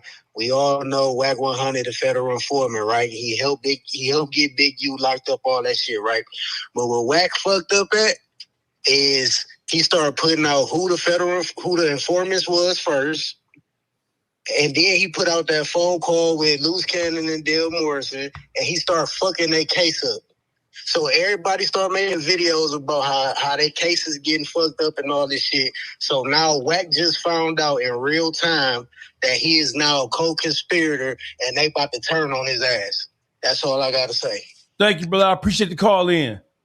Yes, Sirski. Yep. Hey, listen. So Wack 100, let us count the ways. Hey, listen, brother. Deontay Moore, I got your name right, my nigga. Deontay Moore, salute. I appreciate the offering. Papa need brand new shoes and a sweatshirt. I need y'all to like, share, and subscribe. I don't normally come on this time of day, but this is I see this is the prime time for me to come on and talk my shit. I see that now. So I think I need to come on here every day and talk my shit. See, listen, I don't give a fuck what nobody say about me. I don't got a motherfucking thing to hide, period. And so with a motherfucker like me, a nigga can't use nothing against me to try to force me down a particular path or force me left or right. You can't buy me. I don't give a fuck, bitch. Whatever I did, listen, whatever you say I did, bitch, just say I did it. I have a question for you. And this gentleman right here, I've been doing it 30 years. Oh. Mic check, 1 2 1 2. Dawgface, what's happening, man? Yo, salute Dawgface from the UK, man. Thank you, brother. What part of the UK you from? I'm from London. London, what you want to say, brother? Yeah, Wack, yeah? You see with him, his whole plan was to fuck Big U up from the start. That's why he used all them platforms like Adam 22, Akademiks, even like, what's his name, Flocko as well. He feeds them all bullshit to put out because they got big platforms. He feeds them. He should have been picked up. Okay. This conspiracy. But they ain't picked him up yet. If they don't pick him up, clearly he is an informant, yes. I appreciate you, man. Hey, listen, I need you to do me a favor, brother. I need you to tell everybody in the UK, whether they from London. The UK know, man. The UK know about Wack already, man. They know about him in the UK? We know about you out here in the UK, man. Look, I was reading this shit when the first heard you on Akademiks. Because I'm like, yeah, we need a nigga like this getting on Wack salsa. Because out in LA, how is he just running around putting all this bullshit on people? That's a good question, brother. Hey, listen, I need you to do me a favor, right? Yeah. I need you to do me a favor and tell everybody in the UK that I want to reach out. I want to talk to them. I want to talk to people like you. I want to cover. Yeah. I want to cover the UK's perspective on everything going on in the US and what's going on in the UK. I got it. Cool. All right, thank you, brother. I appreciate you. Salute. No. We're joined by the Ruler Report. Ruler Gang is in full effect. Hey, listen, I am going over the ways in which we have a problem. Did you happen to watch Akademiks last night, Ruler Report? Yeah, I reacted to it last night and dropped a video on that. Yep. So you're arriving just a tad bit behind. So I want to give you a couple of minutes because you're intimately involved or aware of the situation. So you have knowledge to give us, which is why I do content with Ruler Gang, because Ruler Gang is a bad motherfucker. DawgfaceTV, how can I help you, brother? Hey, Dawgface, I just sent that video, Dawgface. Please play at the 3-minute mark. Expose that bitch ass nigga one time for me. All right, I got you, brother. Thank you. All right, bro. DawgfaceTV, how can I help you, brother? Man, I'm trying to figure out how long is the facade gonna last with this nigga, man. Like, how much longer is it gonna last with this nigga, man? It's gonna last as long as good people, allow him to do it and don't challenge people who support somebody like him. That's why platforms, hey, listen, bro, let me just tell you something, bro. Respect. What's your name again, brother? My name Bacon. Okay, listen, bro. So I don't spend all day talking about Wack. Cause I don't give a fuck about him. I don't give a fuck if he fall off the London Bridge. I don't give a fuck if he jump off the Empire State Building. But what I'm telling you is this, bro. It's gonna last as long as anything will last. It's gonna last until people get tired and start to rebel against platforms who feature this bitch ass nigga. But I feel like it's even past that point. Like, this nigga it's a whole facade. Because when you go to this nigga responses, anything he's saying, when he on no jump, bro, if you read the comments, ain't nobody fucking with this nigga. And it's like, it's clear, it's blatant, you know? But it's like, I feel like his voice just loud enough where, you know, he just skirted under the rug. But this whole shit with, with Trick and Future, it's like, bro, the first time I ever heard about this shit was from this nigga. Say it again. No, back up, rewind, say it again. The first time I ever heard about the whole Future Trick situation was from Wack 100. That's the first time I ever heard it. Let me ask you a question, brother. Have you heard Trick come out and tell the story? I've heard nobody involved other than Wack. And the crazy thing is, Wack like to be an auxiliary gangster. You know, like it's like your homeboys go rob somebody and you get on the internet like, yeah, niggas better quit playing with us. Bro, you ain't do shit. He do this with every situation. He act like he involved, he the mastermind, and I feel like now it's coming back to bite him in the ass. But I don't know, man. I'm just watching this waiting to see how long it's gonna last, man. Cause it can't be too much longer. Like, ain't nobody fucking with this nigga. Like, go read all the comments on anything of this nigga on the internet. Ain't nobody fucking with him. All right, I thank you, brother. Appreciate you. Thank you for calling in. Thank you for your support. Yes, sir. Got you. Ruler Gang, your assessment, please, sir. So you talking about like with him calling in the Akademiks last night, right? With him calling in and trying to justify and minimize why his name is mentioned, not only because we talking about his name is mentioned is in the first indictment, in the original indictment, but now, so we talk about name. We're talking about incidents because he likes to play semantics. My name not mentioned. How you know they got that from me? So tell me what you thought about his reasoning, his rationale. I'm gonna start right there with what you just said. Like, basically saying it wasn't his fault. You know, they didn't get it from him, right? But I'm pretty sure I can get like a 100% vote from everybody if I asked everybody, didn't y'all first hear this story by Wack 100 telling it on Clubhouse? We never heard this before. You asked the dude that was on the phone the question, like, about it. Had he ever heard this before? No, he hadn't heard it before.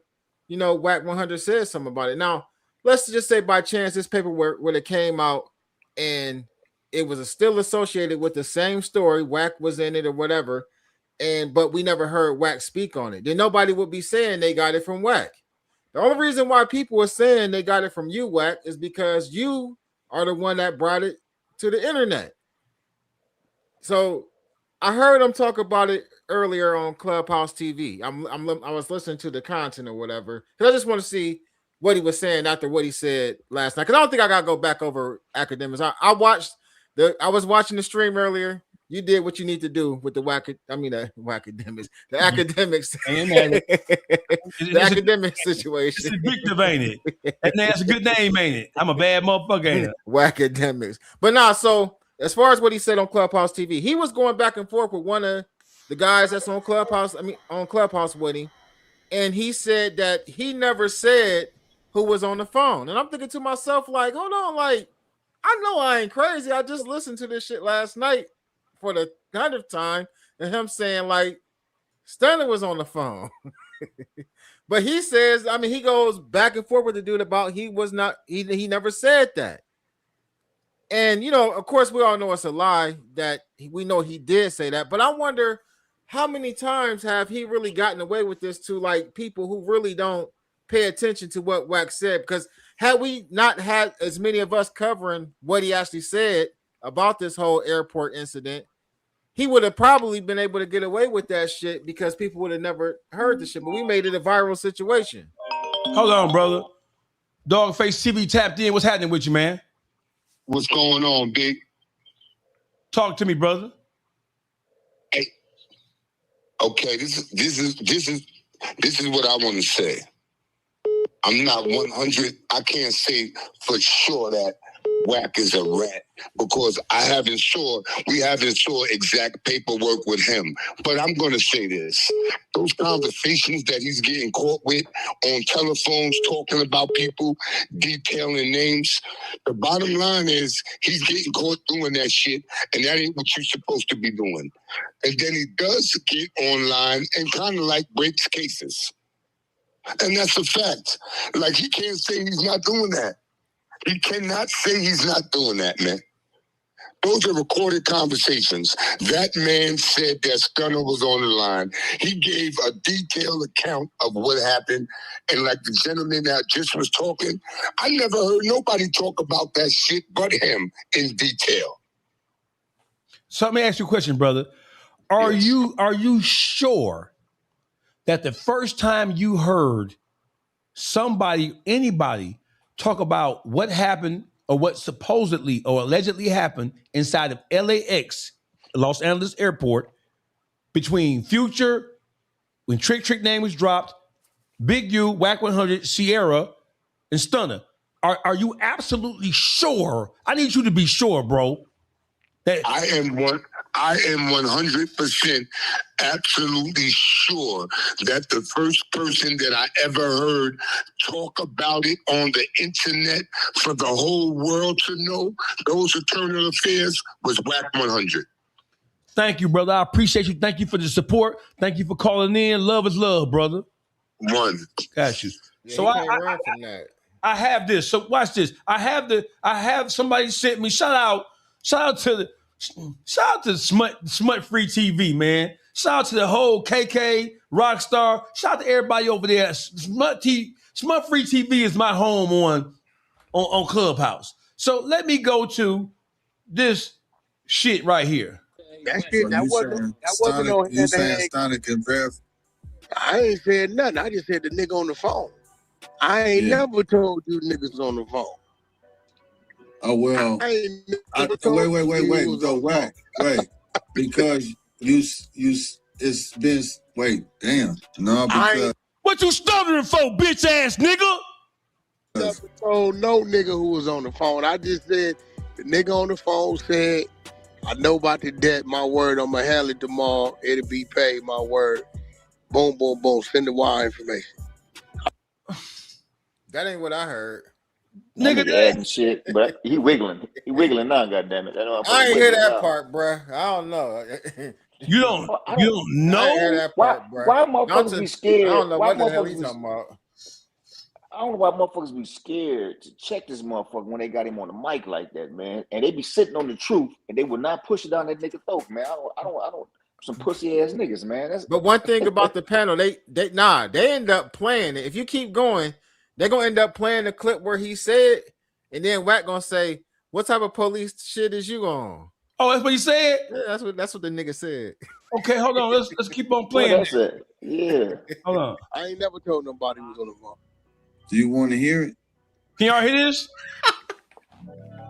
Because we just heard it, and it's I wouldn't mind hearing. Hold on, bro. What do you say? Don't worry about what he talking about. Yeah, So look, I never told nobody who was on the phone.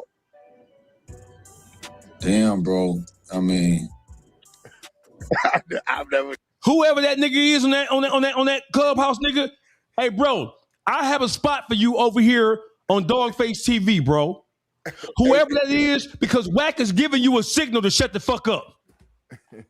Whoever that is, come in my inbox, come in my DM, bro. I have a spot for you. I have a spot for me. Listen, I have a spot for you.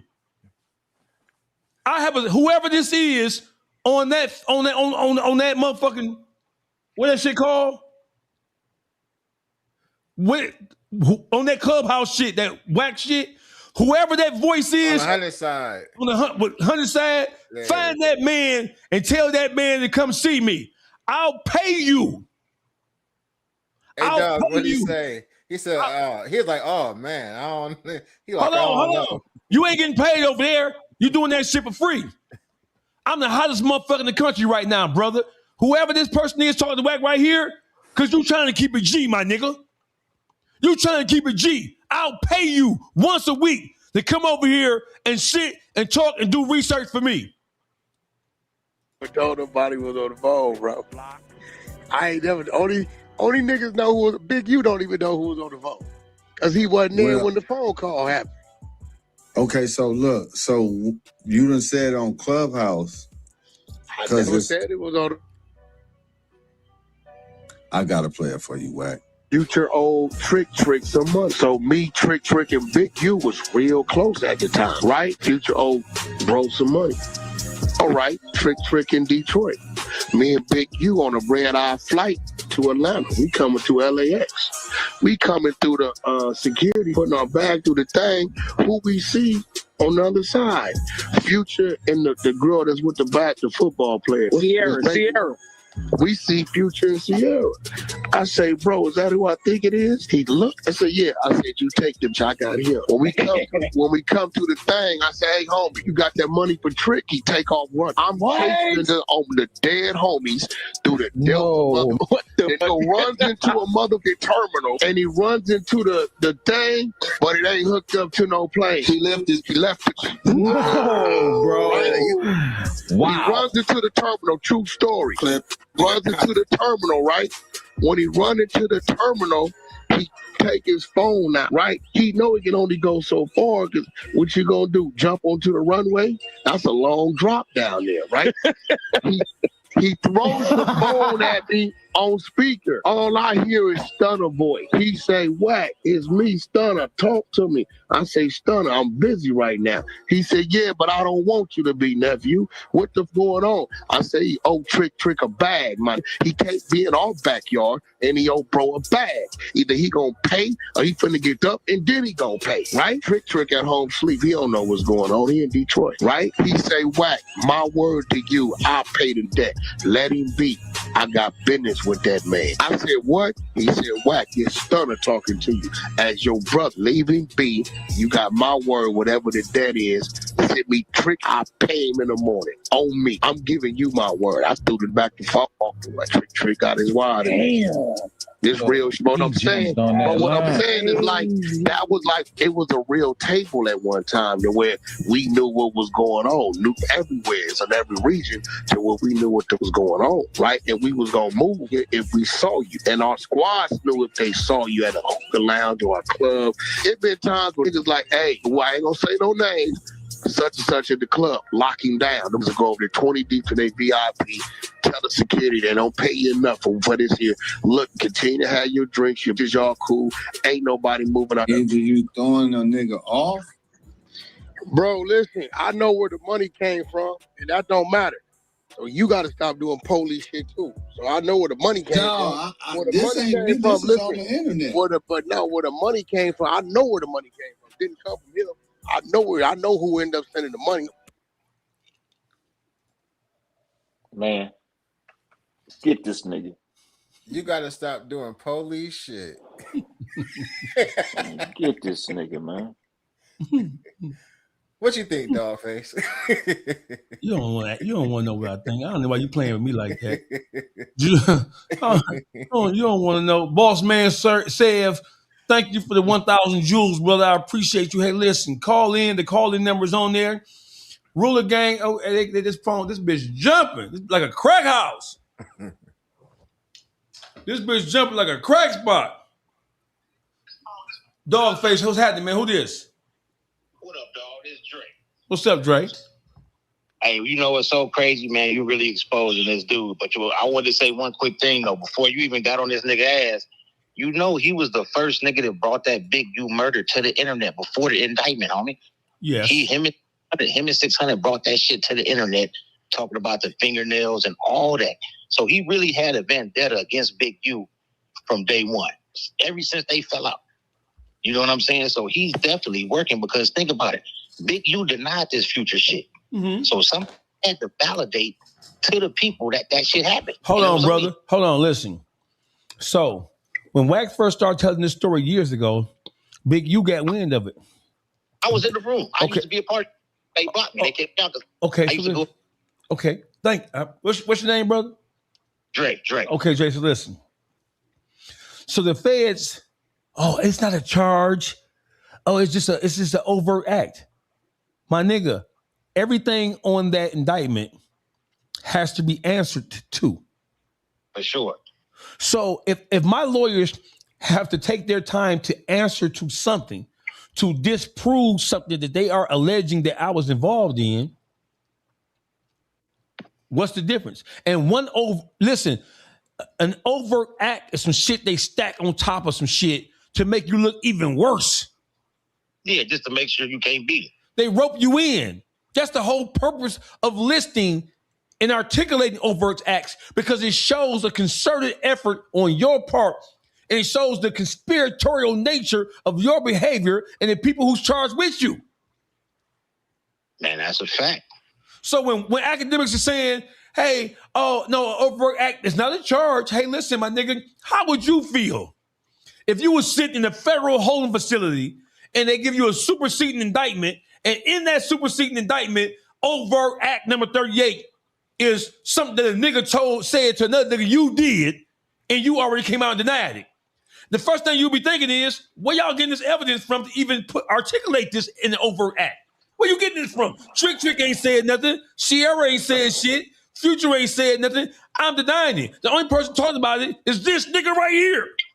Yeah, man, you know what, Face? I think Akademiks know Wack full of shit, but he just used it just for kind. He know, because you can tell by, if you really be listening and watching his body language, he know Wack full of shit, just like Adam do.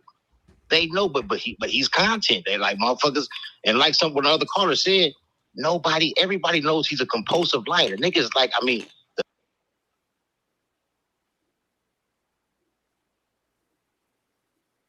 but that nigga's such a liar, bro. Like, he lies literally about everything. All right, brother. I thank you. I appreciate you, brother. Thank you for supporting me. Rule report takeover. I got things. Go ahead. Go ahead. No. So let's maybe I kind of address what the brother just said on the phone about Akademiks and Adam. I believe that was a true statement. I really don't care. I know Adam don't give a damn, and it's obvious that Akademiks really don't give a damn. He just getting the content. You know what I mean? So to them, him coming on and saying the things that he says, and then the stuff that he got going on off the show, creates revenue for them off of the views and monetization. We know that. At what expense, though, brother? At what expense? Now listen. Now I know this is so. Podcasting and YouTubing is a part of the world of entertainment. It's just a new genre. We're a new segment of entertainment that is taking over. The podcasters and YouTubers have more influence, more reach than rappers do now. A regional podcaster is more powerful than a regional rapper with some success now, because your voice travels further, faster, and the connectivity is more synced or in sync with just the overall. I know we can't stop people, and I'm not suggesting that you do. But when you're going to incorporate somebody into your thing, and that somebody is commandeering your platform to spread lies, deceitful. You know, hey, Dawgface, you know, the real ugly thing about this is this. You know, I get it. You know, motherfuckers gonna create all the content. Motherfuckers want that content, right? But you know, when it becomes content that's actually jeopardizing somebody's life, you know what I mean? To me, that's where you should weigh that shit if that's something you should be fucking with or not. Like, you know, I get it. Motherfuckers got their bills. Motherfuckers want their check. I get all that shit. But you know, like, you don't have to sell your soul for that check, especially when you got your ball rolling like them boys got their ball rolling. You know what I mean? So it's like, you know, like I don't want to be involved, you know what I'm saying, with no content with a motherfucker trying to get a motherfucker indicted and on my platform using that shit, using my platform to get that out there. You know what I mean? Use your own platform, motherfucker. Create your own platform for that kind of fuckery is what I'm saying. Yeah, nah, underdog. I agree with you because you know it's always been street content on YouTube or Twitter or wherever. That's always existed. But this style of content that we're talking about right here that includes Wack 100 as well as, you know, him being able to go to places that we mentioned like No Jumper and Academics and say these types of things is really brand new. And I really don't know another content space that this shit really goes on in the way that it does in this one. I mean, I've been doing YouTube for a long time. I done seen some crazy shit, but this right here, this shit And watch this, different. right? If I'm telling every motherfucking thing on my platform, and motherfuckers, and I'm lying like a motherfuckers get tired of hearing that shit, that my platform ain't gonna be banging no more. This motherfucker stretching his arms out, hey, be on your platform because your shit hotter than mine. You know what I mean? Like he just leaving no stones unturned. You know what I'm saying? Spreading the fuckery. So, you know, but that's, you know, and then, you know, he know most, and like if you notice, most of the motherfuckers he even go at be some weak motherfuckers anyway. You know what I mean? Because he got this little bully type persona about himself. You know what I'm saying? But you know, I really got a personal thing against bullies and shit. Like, you know, I don't never play that shit. Like, I remember I beat up the motherfucking high school bully. Seemed like the whole motherfucking school was happy about that shit, right? For real, like, and that's how that motherfucker Wackesha be trying to come like he a bully. But you know, it's weak motherfuckers. Weak motherfuckers gonna be weak, and he can smell the motherfuckers, man. That motherfucker academic, man. He ain't trying to get caught in no airport. He ain't trying to be, you know what I mean, be on that nigga radar. You know what I mean? So he impressionable as a motherfucker at the end of the day. That's why, and he know this. That's why he's like, man, fuck that nigga. Give me the mic. I'm trying to tell some shit. I'm trying to lie about some shit. I'm trying to solidify this bullshit that I've been putting out. Give me your platform for a minute. Commandeer like a motherfucker. Yeah, he a real pussy, man. Yeah, I'm waiting to hear what's going on up there in that other screen right there with Dawgface.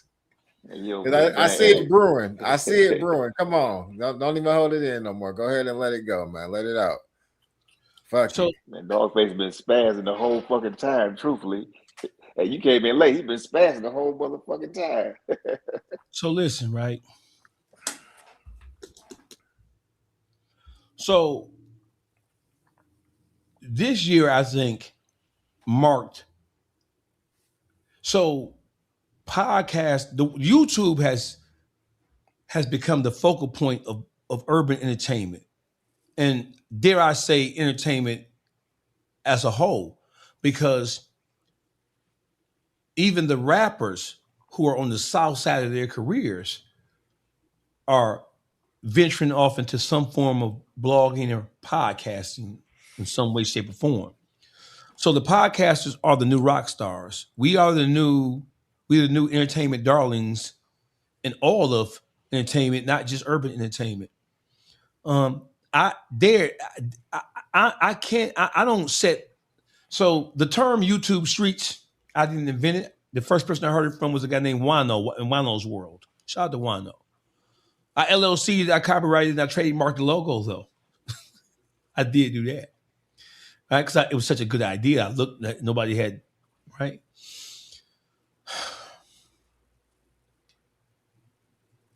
I went on No Jumper and I told Adam 22 to his face that I thought that he was running the Jerry Springer style platform. And I also told him to his face the same thing that I said prior to getting there, is that I believed that he was allowing Wack 100 to use his platform.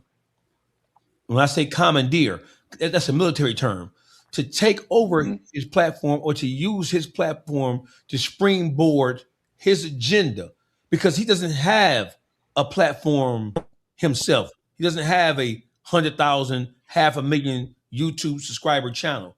He doesn't have a banging ass YouTube or even a banging ass Instagram. He doesn't have a banging ass TikTok, right? So he has access to the world because they are giving him they're giving him his pool and his dive in their diving boards, so he can jump into the whole world, into the sea of ears and hearts. There's something for everybody on YouTube. This situation here is a situation when you have a motherfucker who, when you look at the beginnings of Wack 100's career in the world of entertainment, it is not one that is a shining example of when you look at listen, bro, this nigga is using social media. He's using platforms like, he starts his campaigns on Clubhouse. It morphs into, or spills over into Instagram. Then he kicks it up a notch and goes to YouTube, his own YouTube, the exposure camp. And then he goes into, once he's drummed up enough notice with whatever the subject he's talked about, he's hoping to eventually make it to Adam. He can make it to Adam, but it doesn't have to be true. Adam doesn't have to research it. He doesn't have to verify that what he's about to say about somebody or something is true or that it's valid. Once he goes to Adam, he's hoping to then he can springboard onto Akademiks. Mm-hmm. My thing is this.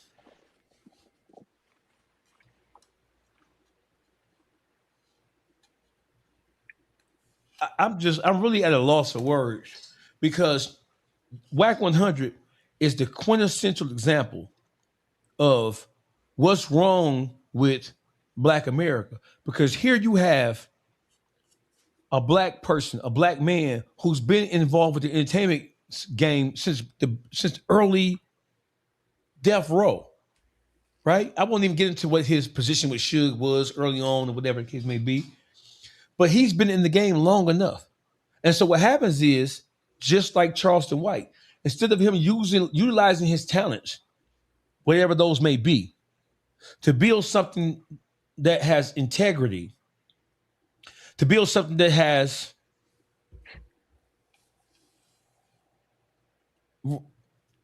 integrity, building something that has integrity, he's decided to use his access to YouTube, to Instagram, to Vlad, to Akademiks, to No Jumper, to Trap Laura Ross, his access to not so much Vlad, because Vlad ain't banning that goofy shit. Vlad don't chime into that shit, and Vlad he'll push back, right?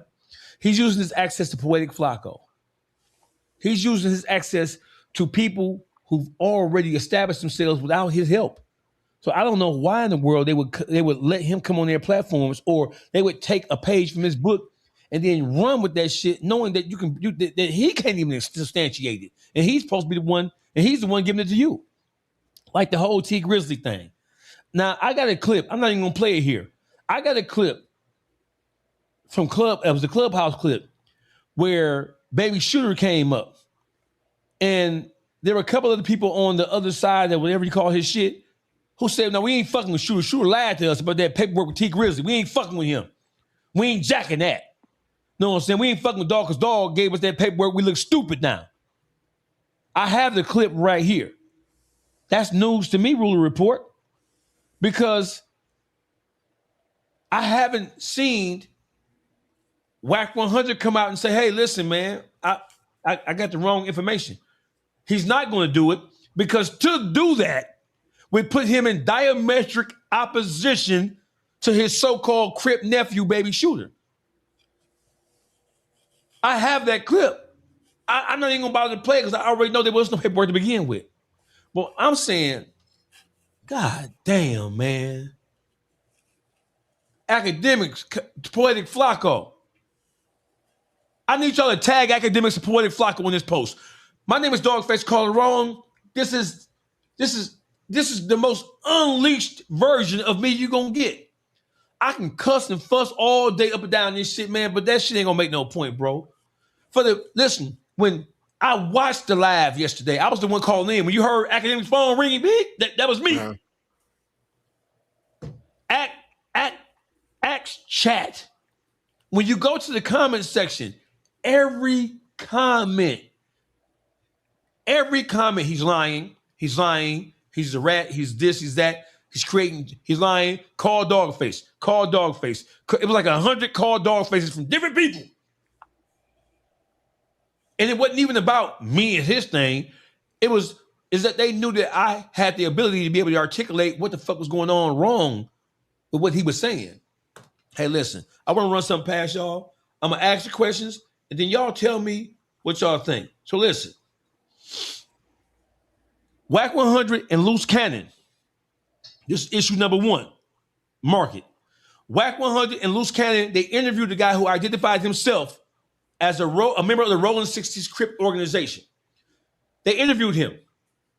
They recorded the phone call. They talked to him on the phone. Wack and Loose Cannon. Loose Cannon initiated the phone call. Then he added Wack to the conversation. They asked him about, in December of 2024, there was a U-Haul truck filled with $40,000 in Christmas toys that was parked outside of Big U's house. That U-Haul truck came up missing. This Crip guy, this guy who identified himself as a member of the Rolling 60s, he said that Big U hired him and another Crip to steal the U-Haul truck filled with Christmas toys. Wack 100 and Loose Cannon interviewed this guy. And they asked him, well, how did you get the truck? How did you steal it? They said that Big U left the keys on the dashboard. Wack 100 and Loose Cannon went on to say, hey, that's going to come and bite him on his ass. He left the keys on the dashboard. They're going to ask him, well, why you ain't got the keys? They're going to ask you to see the keys. Then they said, well, how was he supposed to pay y'all? Oh, he's supposed to pay us on the back end when the GoFundMe, because the report of the U-Haul truck full of Christmas toys came in, they started the GoFundMe, and the money from the GoFundMe, he was going to use that to pay them. But the guy said he didn't pay us. And Wack said, what you mean he didn't pay you? And the guy said, well, he never paid us. He never gave us nothing. We tried to call him. He wasn't answering our phone calls. He's been ducking us ever since we did it, right? So Wack said, not only are you exposing a conspiracy to commit fraud and grand theft, but he also went on to say during that interview with this guy, well, y'all know where he live at. He playing a dangerous game. You know what they say, you ain't a rolling, you ain't in the 60s until you do what? He's telling on Loose Cannon, on Big U, and then he's trying to inspire this guy to do what a Rolling 60 is known for doing if a nigga play with him the wrong way. Did you hear that interview, Ruler Report? Yeah, I remember the conversation that you're talking about where they were talking about because I covered those Christmas gifts getting stolen as well. But okay. I remember the conversation for sure. What were you thinking when you heard it? I mean, at that time though, I knew he was going that Big U. So we all was already on the point of then, like, he was going hard at Big U saying some stuff. And, Big U was saying he was the police before he went to jail. So we figure, at the end of the day, the angle that he going at, it's like he trying to get this man in some trouble or something. You know what I'm saying? That's the way we looking at it back then. This is early on before like all of the other shit, you know what I mean, that came after that, the Loose Cannon and everybody catching cases that's going up to no jumper and all that type of stuff. So, you know what I'm saying? Like it to me, it was obvious. I think another obvious thing was Akademiks. I don't think he know the paperwork like that. So there's an initial in there of RW in the paperwork. This is the young man that Big U is accused of, taking his life or whatever. But his name was Rayshawn Williams. Mm-hmm. The first time that I heard the conversation about Rayshawn Williams and the body getting, you know, all of that type of stuff, and the parents, I think it was the mom or somebody was on the phone. They recorded a phone call. The first time I ever heard this story was them being on the phone, Wack 100, and I want to say it was 600 there. They was on the phone with the mom. That was the first time I ever heard that story. So to be like listening to it while this stuff is actually live and happening, and then to see it in paperwork. What does that do for you? I mean, because what you're describing is that we are actually living in history. We're living in the moment. History is being made around us, and the story is not going to be able to. You're not going to be able to appreciate what happened until sometime in the future. But we're living in the moment. We watch Big U go down, and I'm not saying Big U is or isn't anything, but we watch somebody work in a concerted effort to take him down by exposing everything they thought that he was doing that was criminal. We watched it. Let me ask you another question. Loose Cannon was on No Jumper. I think this was before the Wack and Adam show came about, but he was on No Jumper with Adam 22 and Wack. He was sitting right next to Wack. And Wack brought him there to tell a story. And the story he told was of the demise of Nipsey Hussle. And Wack was coaching and pushing and prodding Loose Cannon to tell the story. And the story went a little something like this. Tell him, nephew. He said, yeah, man, no Wack, and he gave a preamble, then he went to the fucking thing. So yeah, well, I got a call from Big U, Draws, and he told me, yeah, your man Nip got killed. Like, what? On hood? On gang? On the set? I ain't heard nothing about that. Now, mind you, Loose Cannon say that his cousin is connected, female cousin connected to Nipsey Hussle. Yep. So he said, what? He hang up from him. He said he called Nip phone. Nip pick up. And he say something to the effect, man, you straight? You good? Like, yeah, I'm good. Like, what's up? Like, oh, should I be there? Holla at you, pop, boom. And then he say he hung up. Like, oh, dog must have gave me wrong information. That's some hell of a wrong information to give when Nipsey Hussle is one of the biggest rappers on the planet, who is from your own, who's a Crip like you. Nip neighborhood, I believe. I don't know what Loose was. Was he neighborhood or was he rolling? I really don't know. He claimed he was rolling 60, but I got neighborhood you. rolling But listen, 60. that's a big mistake to make, ain't it? So he's telling the story. So then he get a phone call a half hour later or so, and he hears that Nipsey Hussle is dead. He been shot dead. So on the story, he says that he felt like that. So Wack said, what that mean? I feel like he called me before the actual murder happened. Like Big U knew that it was gonna happen. Mic check 1 2. Dawgface calling wrong. Talk to me. What's going on, dog? Talk to me, brother. Man, not much, man. This G out of Arkansas, man. What's up, Ruler TV? Goddamn, you underdog, man. I was just calling to chime in, man. Keep doing what you're doing and stay on that dick, man. What's going on with these grown ass, man? Sitting up there going on these podcasts, talking and spreading lies, man. What's up with them? That's the order of the day, good brother. That's what they do. That's what's happening now. Man, I'm gonna tell you just like this, man. Man, keep your foot on their neck, man. I don't know what Akademiks, what he be doing, but you could just tell he ain't got no damn liquor street in him. And Wack 100, man, stay on his ass, man, because he ain't nothing but a parasite of agent and chaos, man, for real. So I'm just calling to chime in with you, man. Tell you to keep doing your thing, man. You got this shit taking over. It don't go 2-3 days after week where I don't watch no Dawgface, man. Stay on that motherfucking neck, dog. I appreciate you, brother. Thank you. Thank you for the support, brother. No problem, man. You have a good day, dog. No, thank you. So they're on act now. Don't mind you, No Jumper got 4-5 billion subscribers. So it's not like you on some innocuous, inconspicuous ass platform. You on the biggest show on earth. You on the biggest circus on earth on YouTube, telling this story. What you think about that? Did you see that? Oh, definitely covered that one too.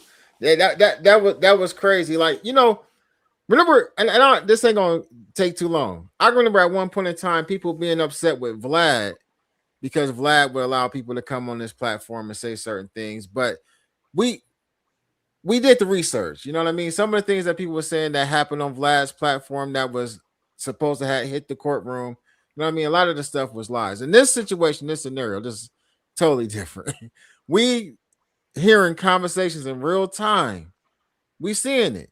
There was a description of a call that was made about arguably one of the most famous rapper deaths since Tupac and Biggie. And we got a man, sitting here saying that Big U called me. Keep in mind, Dawgface, Big U wasn't even in jail yet. This ain't like this ain't like he was still free, you know what I mean? So at this particular time, like, again, I'm looking at it like, damn, man, they don't get this nigga a case. At the same time, with these conversations happening, though, they also are identifying that Dave allegedly heard that there's a federal investigation going on with Big U as well. Again, prior to the arrest. So, like, for somebody to sit up there and have a conversation saying these things and to know that this man is already under the spotlight of the federal authorities, and then to act like what you said ain't had nothing to do or it didn't help or, it wasn't used against the man, when we can clearly see, like, hey, listen, it is in the overt acts. These conversations that was had on No Jumper, had on the Clubhouse, we see them in the paperwork. You can't run from it. That's why I like black and white. You know what I mean? That's why we ask for the paperwork, so we can see these things before we make false allegations and false claims about people. Nothing Dog done said today about the paperwork. None Underdog didn't actually critique and said about the paperwork, or nothing. Nobody in the chat room is saying about the paperwork is a lie, because we all can read. So I don't know, man. I feel like at the end of the day, I don't see anything that anybody can say or do. And me and Dalton had this conversation behind the scenes. There's nothing we can say or do to stop the way that, individuals move and operate on social media, Wack included. But that don't mean we ain't gonna sit up here and critique it and call bullshit when we see it. We ain't trying to stop you. What I said the other day, dog, all we trying to do is put a dirty glass next to a clean one. You know what I mean? We're going to give y'all the other side of the conversation. The side that's saying, hey, listen, I know y'all ain't stupid. We know everybody is pretty intelligent, I would think. The Dog Pound is pretty intelligent. I think the Ruler Gang is pretty intelligent people. You know what I mean? So when we present this stuff, there's no denying what we say. And that's why we be real careful before we come to the internet. We do our research. We read the paperwork. I got the 85 pages. I shot it to my man. Hey, dog, check this out. Good look, brother. You know what I mean? So that way, when he came on today to critique the bullshit that we seen Akademiks do last night, to critique the spin move that's currently going on about this paperwork, he'll know exactly what he's talking about.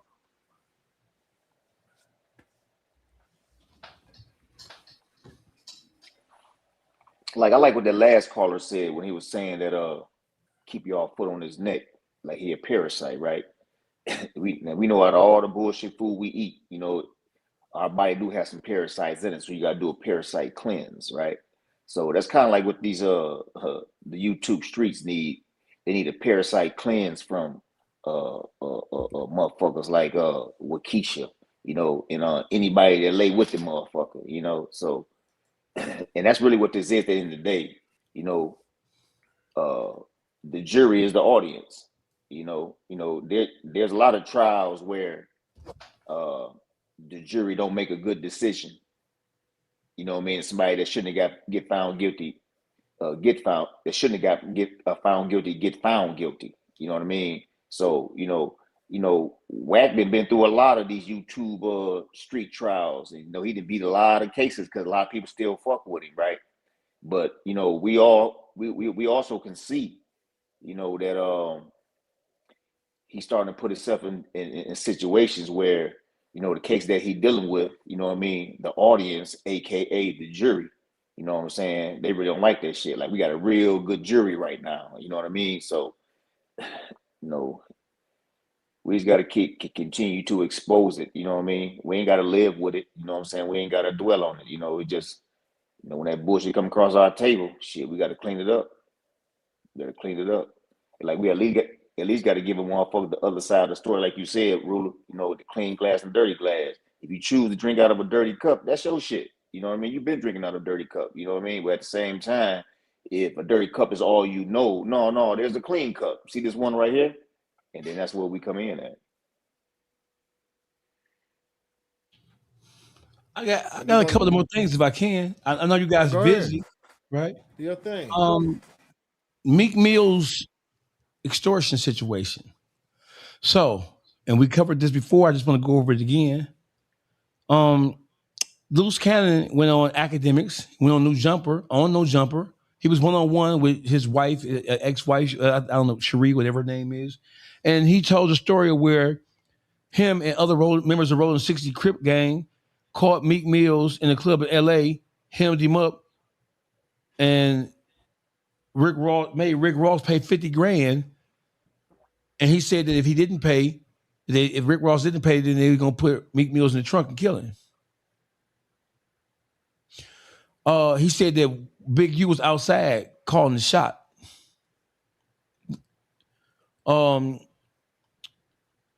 We covered that. But let me say this, right? Because this is the LAX shit. Charleston White. Let's go to something that we know all too well. There was an alleged shooting outside of an event with Candace Matthews in the city of Houston, Texas. It was an event, and the event was held at James Prince Jr.'s daughter's restaurant, hookah bar, lounge, whatever. I don't know what it was, right? In the Nickel. They call it Fifth Ward the Nickel. I think the restaurant or venue was called the Nickel too, right? What's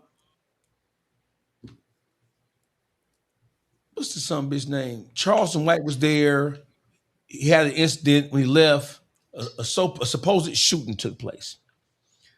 Once the incident hit the wire, Wack 100 called Moses Malone Jr. because he said that he couldn't get in contact with his inside person in Houston who tells him all things that's going on with Jay Prince, Rap-A-Lot, Mob Ties, and all that jazz, and all things going on in greater Houston proper.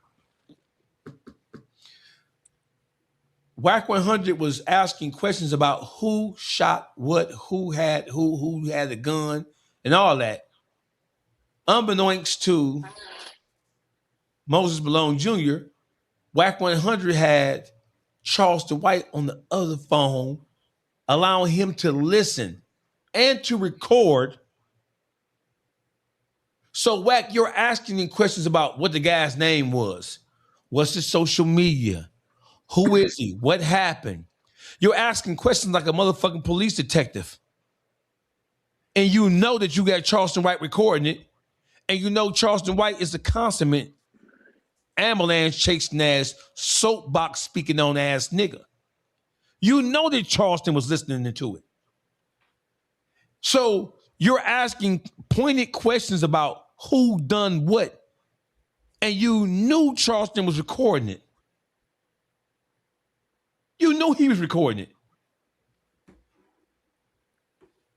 Another example of you playing police ass games, throwing rocks and hiding your hand when it comes to the whole shit you do. I didn't know he was recording it, but you knew you had him on the phone. And what's the likelihood of Charleston White not recording something when he believes he was shot at? Highly unlikely. Hey, and to me, this that movement I'm talking about that this clown been doing, right? I feel like, that's him trying to, implicate Moses in a situation where, if he had or he needed to point the finger at somebody, he had that, he had that set up to where they can use that as possible evidence to just inconvenience Moses Malone. You know what I mean? Like, because he know that he's in a situation. So, but if you notice, the shit that he is putting himself in the middle of really ain't got no motherfucking dexterity to it no more.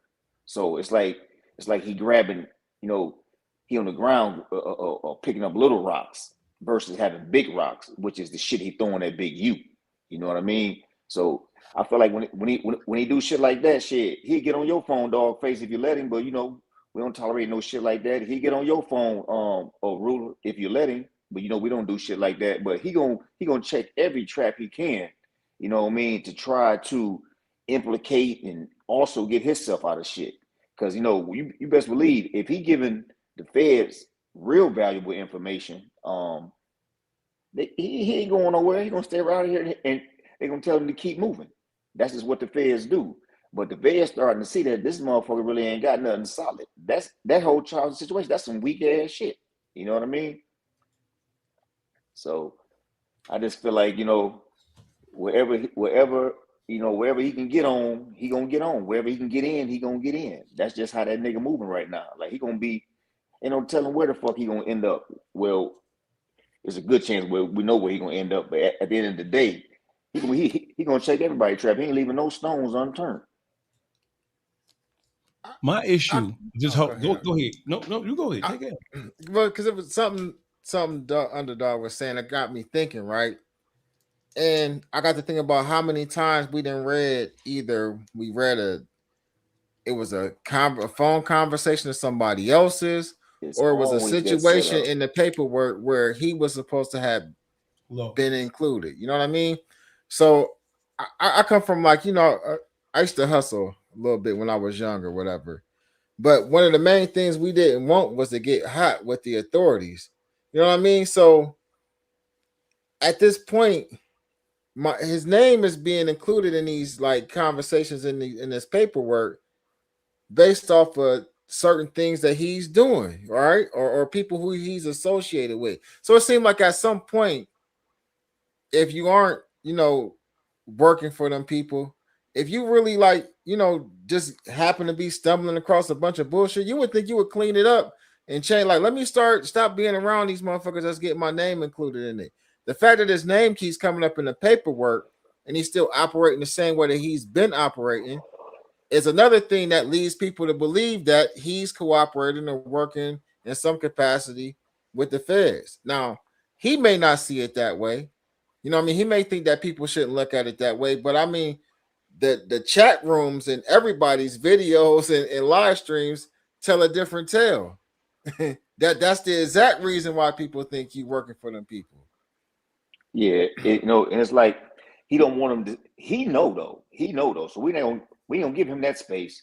He know exactly what the fuck he doing, but he doing what he do, which is always hoping that the motherfuckers he involved with, the motherfuckers that he manipulating, the motherfuckers that he's squeezing, the motherfuckers that he press, don't see it. You know what I mean? But he know exactly why he doing what he doing. Them telling them stories online, man. Even if they stop right now, they didn't talk about so much street shit on the internet. It's out there. Because that conversation was back from 2022, I think, 2-3 years ago or whatever. This shit that we talking about today. So whatever you said already, it's out there. It's in the air.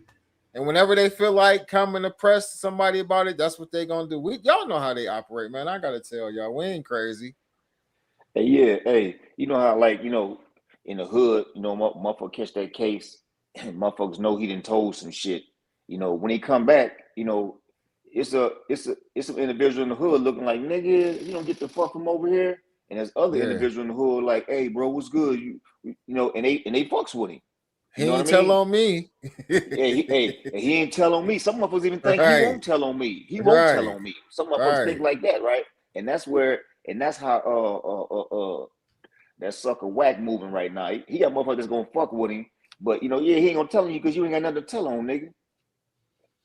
You know what I mean? So you know what? Let me say this, right? So these things are so listen, in traditional journalism, we call these things news cycles, right? There are certain things that are part of the current news cycle, then they cycle in, we talk about them, they cycle out.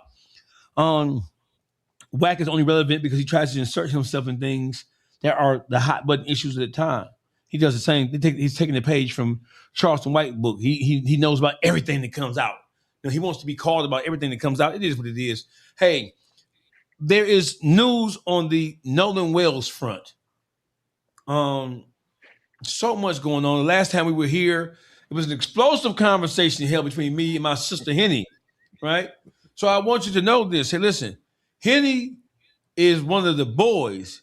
She ain't no girl. She's a girl. She's a woman, but she's not a. She is a dragon. So for all of y'all say, well, Dawgface, we want to see because my DM, man, Dawgface, I hope you and Henny don't fall out. Man, Henny never gonna fall out. Henny is better at this thing than 95% of the men who are doing it. Henny doesn't have soft skin. We all get upset. We all have moments, and it is what it is. That's my sister. Motherfucker can tell me shit about Henny. You know what I'm saying? Henny is one of the most well put together people operating in the YouTube streets, and she's coming back. You know what I'm saying? That's my sister. If sisters and brothers get mad at each other, they have spats, and it is what it is. That's just what it is. Then so for people like, man, y'all hope you don't fall out. Nah, nigga, it is what it is. Henny a thug, nigga. Henny ain't from no motherfucker. Henny from New York, one of the worst parts of it. So it is what it is, man. Shout out to Henny. Y'all go follow official that girl Henny on Instagram and go subscribe to her YouTube channel. Y'all know what it is. Nolan Wales. It was a press conference that took place, and I saw parts of it. I didn't see all of it, like a combined press conference. What did you take from Nolan Wales' parents? What were you able to glean from what they gave us and what they said? Ruler Report. Okay, so that's crazy that we had this conversation about these things prior to this press conference, right? So something you said during the live stream, I had to concede to. As far as the dynamic between the mother and the father, just off of appearance and energy, I believe that the mom is definitely running point on this situation. Like the dad is he is a little too docile. Is that maybe he's a little too laid back, considering all the things that's going on. You know what I mean? I believe that there's a lot of trickery going on behind the scenes. You brought up Officer Tatum. I did go back and watch that Nancy Grace video. She did a great job, by the way, and I ain't even a fan of her like that. I ain't gonna lie to you, but she did a great job talking to him and calling bullshit on this fake lie detector test that they took. It basically was like a voice stress test. You know what I mean? Where they able to it's basically like a homemade damn lie detector test. It's not even admissible in court half the time. You know, so with all of that going on, man, dog left. He'll be back. But yeah, but with all that going on, man, in this case, man, I find it hard to believe that the family's gonna find some type of closure through the justice system, man. I don't see it yet. And we still haven't heard from what's his name, the FBI director, Patel or whatever his name is. Cash Patel. Yeah, Cashew. Yeah, so I'm here. Yeah, I'm here. I ain't gonna. Oh, dang, it went out again. No, I'm here. No, I'm here. No, I'm here. All right, go ahead. No, I'm here. I'm just saying, basically, to me, you know, besides me seeing what, you know, the mother's energy during the thing and just kind of observing the father, trying to just understand where, you know, dang, did he drop out? He's still here though, but trying to understand where he was coming from during that conversation we was having. I mostly was paying attention to that. And it, like Benjamin Crump, it's hard for me. Honestly, it's hard for me to really listen to him. You know what I mean? But we had already heard that toll call. You know what I mean? The emergency call that was put out where they allegedly, you know, the bilge pump was going bad and they was pumping the water out the boat, man. They talked about that, man. And a lot of stuff we really had already covered.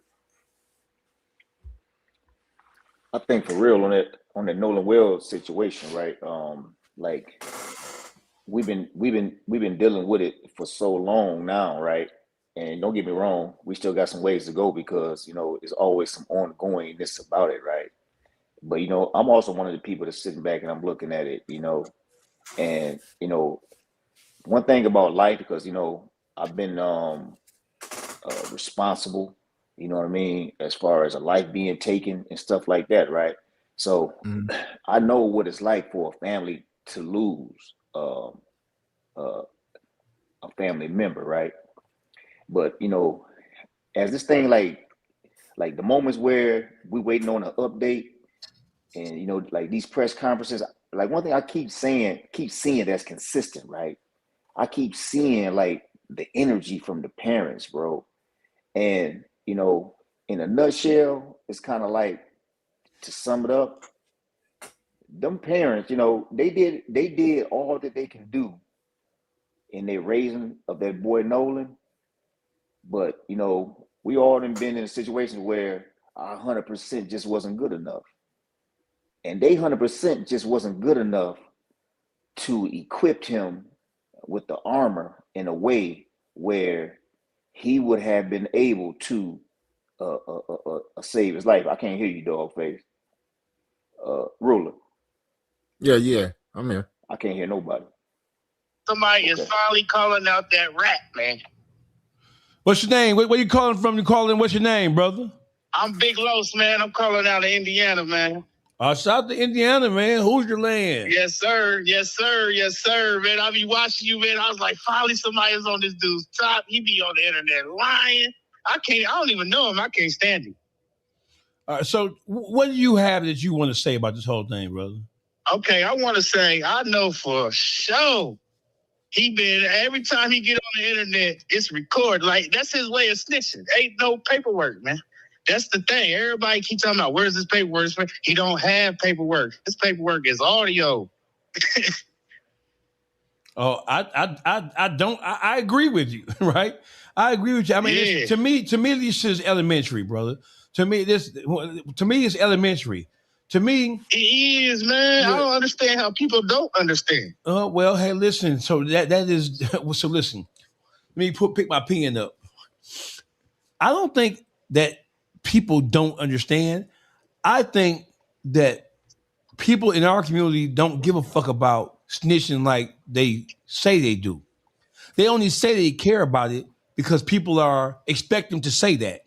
People expect you to be anti this, anti that. But the reality of the situation is, bro, Wack 100 is only able to exist because he really has no. When you look at what his contribution is to the world of hip hop, as a manager, he has some degree of success. It wasn't long lasting, but he has some degree of success. But when you look at his overall contribution to the world of hip hop and to the culture as a whole, if Wack 100 would have never existed, we wouldn't miss him. We would miss him. And when you look at all the things that he's doing right now, and when you look at his position, and when you look at what he's doing and what he's done, and especially in recent times, it is all a bunch of fuckery. It is fuckery at the highest level. Listen, Dawgface, listen, bro. You are his biggest threat. Don't stop. Academics and them, they be letting him slide. They don't ask the right questions. They be scared. Stay on his neck, bro. I appreciate that, man. Memphis checking in, man. Salute to you, brother. Yeah, man. I'm tapped in with all three of y'all that's on the thing on the live right now. Rule report, everybody, man. I appreciate your content, man, and I'm gonna keep watching. Good luck. All right, brother. Salute to you. Hey, that's been a general consensus. Right, we've had dozens of callers call in. I've had texts. Some people have been texting me not so nice things, but I love you anyway. You know what I'm saying? I understand that I'm not easy to digest, and I'm not easy. Like Slime Ball, keep sending them jewels, baby. Keep sending them jewels, Slimy, the slime one. And what that dude Cornelius or Cornel talking about? Who that? In the chat. Dawgface, salute, man. I have two brothers that married to Filipino women. And them chicks run the household and money and kids. Yeah, I believe it. Yeah. So she's black and Filipino? Yes. So I'm assuming that that's what the brothers, why he's coming with that, letting us know that Filipino women have. Yeah, but listen, running a household, I get it. You know what I'm saying? Running a household, listen, I don't want to critique Nolan's parents because this is not the time and place. See, this is what Charleston White lacks. He lacks perspective. he lacks a gauge to be able. He lacks a temperature gauge. You can have an opinion about something, but there's a time and place to talk about it, and this isn't it. I don't want to offer anything, and I've already said things, but I don't want to offer anything else to take the attention away from where the attention should be. Right? So Nolan Wells, his parents lost a son to something that I suspect is murder. And I think that the attention should be focused on that. And I don't want to say anything that's going to take that away from the focus. So that's just that on that. Can I ask a question? Go ahead, brother. So, because it's kind of back on the whack thing, though. Have at so it. I just want to ask. I want to ask both of you brothers this question. So we've heard all of these conversations, and I think all of us got a background to where this is conversation that we feel that shouldn't be had on the phone, less online, on video, or on a live stream podcast setting, right? Mm-hmm. So with that being said, and he knows this, you know what I mean? We ain't gonna say he's dumb or oblivious to this.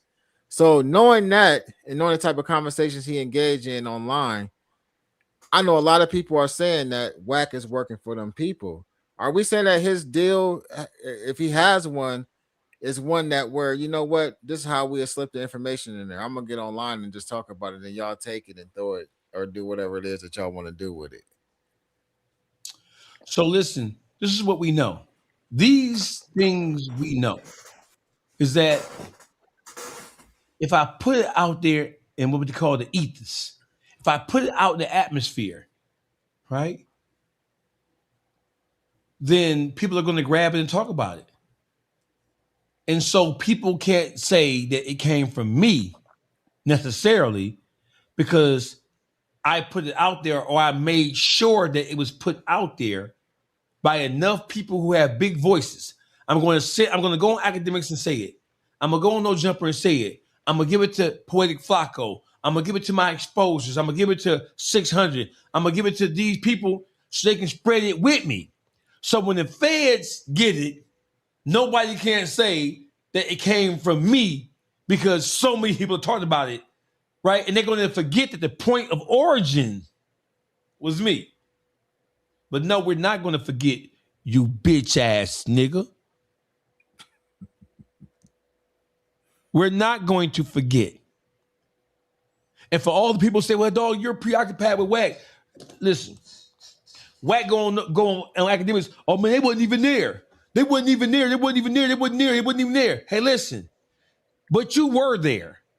They wasn't even there back 10 years ago. They wasn't when Death Row was up. They wasn't there when Cash Money and Cash Money West formed. He was in prison somewhere. Hey, my nigga, you were there. And look at what you did with your access. You were there. And look at what you did. Look what you turned into. You're trying to use I'm a star, I was around stars, I know this shit, and you don't. So therefore, who are you to talk about it? Nigga, look at what you've done with your access. You haven't built no motherfucking empire, nigga. What are you talking about? Ben had motion. Shout out for that motherfucking generous donation. I swear I think the same thing. If you just talking on Clubhouse, I'm not directly telling the police. So that's the deal. That's the setup. Ben has motion. That is it. That is it. It's kind of like what I was asking is that. Yeah, so listen, bro. This is his rebuttal. Oh, you wasn't there, but you were there. And look at your behavior. Look at your actions. I'm glad I wasn't there, nigga. I'm glad I wasn't with you 10, 15 years ago. Because if I was, I'd probably be in a federal penitentiary somewhere, stabbing a nigga, making a cook up, nigga. You trying to say, oh, you wasn't there, I was there. I was around, you wasn't around. Hey, Akademiks, he wasn't around. He's trying to be something. No, bitch, I've been having money. I've been having motion, hoe ass nigga. I ain't trying to be nothing but what I am. I'm definitely not trying to fit in to your motherfucking square ass circle, nigga. That's what I ain't trying to do. I ain't trying to fit in and make nice. That's why ever since me and you have been in proximity On YouTube, I done cussed your bitch ass out, nigga. I ain't trying to be your friend, nigga. Big homie CC been talking to me about you for 2 years about doing content. When y'all was in Vegas, King Yeller, when 607 Unk first started to take off, I was invited to come out there and do content with you and Big homie CC. I fly out, turn that down. I don't want to be nowhere near you, bitch. Unless I'm beating your whole ass in the ring somewhere. Use a hold of me, nigga. Use a hold of me. I don't want to be nowhere around you, you pussy ass nigga. So you stop all that. He hear all that goofy dumb ass shit. Now I ain't trying to hear that shit. I ain't trying to hear it. I don't give a fuck about it. And I'm glad I wasn't there because if I was there, just imagine what kind of trouble I would be in now. If I was there. And you know what, like I know they be saying we talk about whack a lot, right? But the thing is, we content creators, right? And we always interested in current news, right? Whack moving so motherfucking cold with all that, he's slithering so motherfucking cold that he gonna always come across our table with some new fuckery. So we can say right now today, man, fuck, we don't talk about this bitch ass nigga. The world know he's a bitch, but then he'll slide through somewhere like, damn, he done made it over here. Look, on some bullshit, y'all know we gotta address that, and it's gonna get addressed. So it is what it is. What am I looking at? Oh, just a nice little view of something that I found interesting. You gotta love it. Oh, yeah, okay, I remember this on DawgfaceTV, man. Who I'm talking to? Where you calling from? Man, it's B from Compton, California, man. Compton. Hey, listen, Compton in the house? Yeah, Dawgface. Hey, man, I just want to speak on that situation with Wack. You know what I'm saying? And Big U. Let's go with it, brother. You live on air. Let's go, brother. Yeah, I'm watching y'all, right? So I've been on this shit for a minute, bro. Excuse my language, but I'm gonna say it like this. If Big U is getting charged with this, why Wack ain't getting charged? That's the question of the day, shit. Well, listen, so I'm going to, don't hang up, bro. Stay on the phone. So I want to have a conversation with you. So watch this. So his B's question, who's from Compton, right? His question is, when you look at what transpired according to what Wack said to the whole world, yeah, Wack was the aggressor. He was the one who approached him. He was the one who spotted him. Wack was the one who spotted Future and Sierra. He was the one who approached Future and Sierra. He was the one who, when Future took off running, he was the one who took off running behind them. He's the one who chased him onto the jet bridge. He's the one who Future was so scared that Future pulled out his phone, called Stunner, whoever Stunner is. We don't know who Stunner is, despite the fact that he's been hollering Stunner for 10 years or more. We don't know who that could possibly be. And Stunner told him, lay off him, I'll pay you the ransom. Don't hit him. Don't touch him. Send me trick information, and I'll wire trick the money. So everything that he said that happened that was wrong, he did it.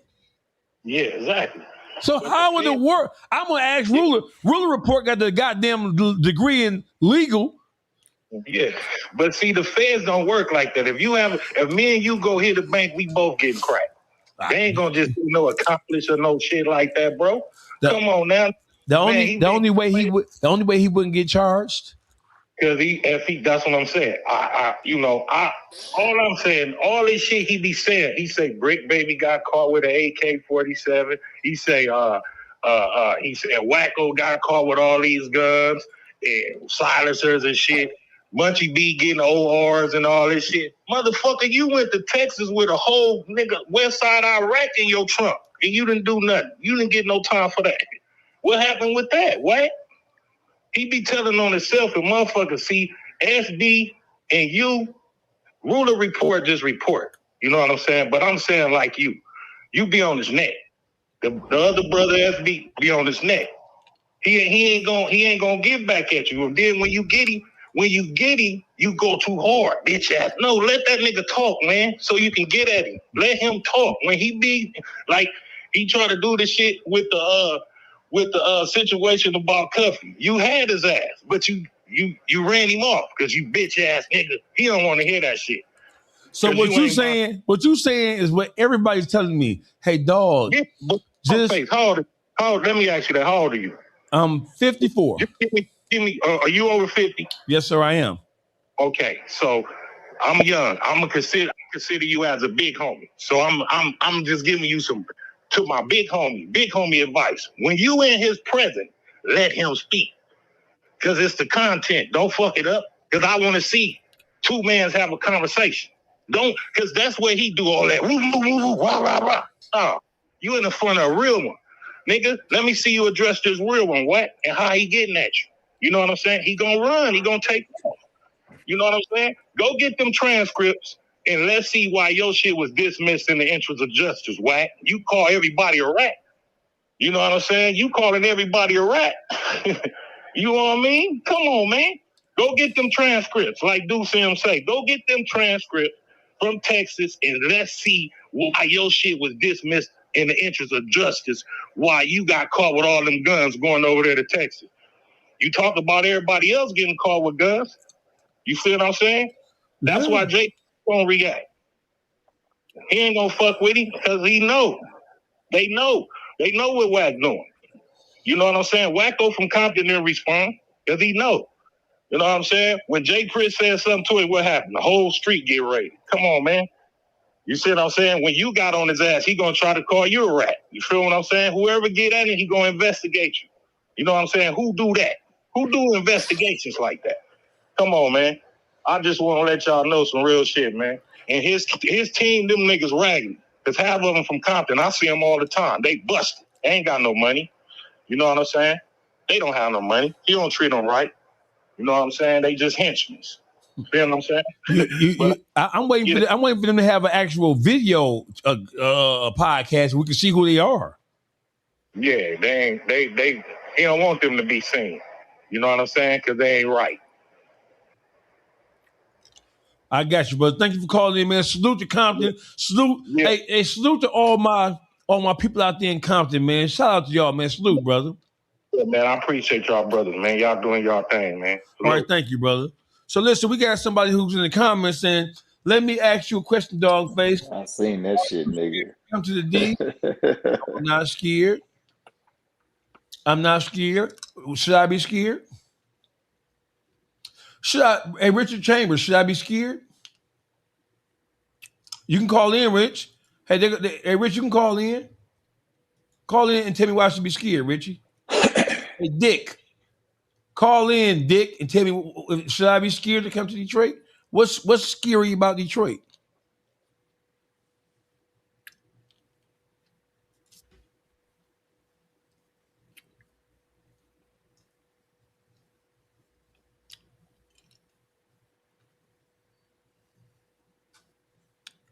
Rich, you want to call in?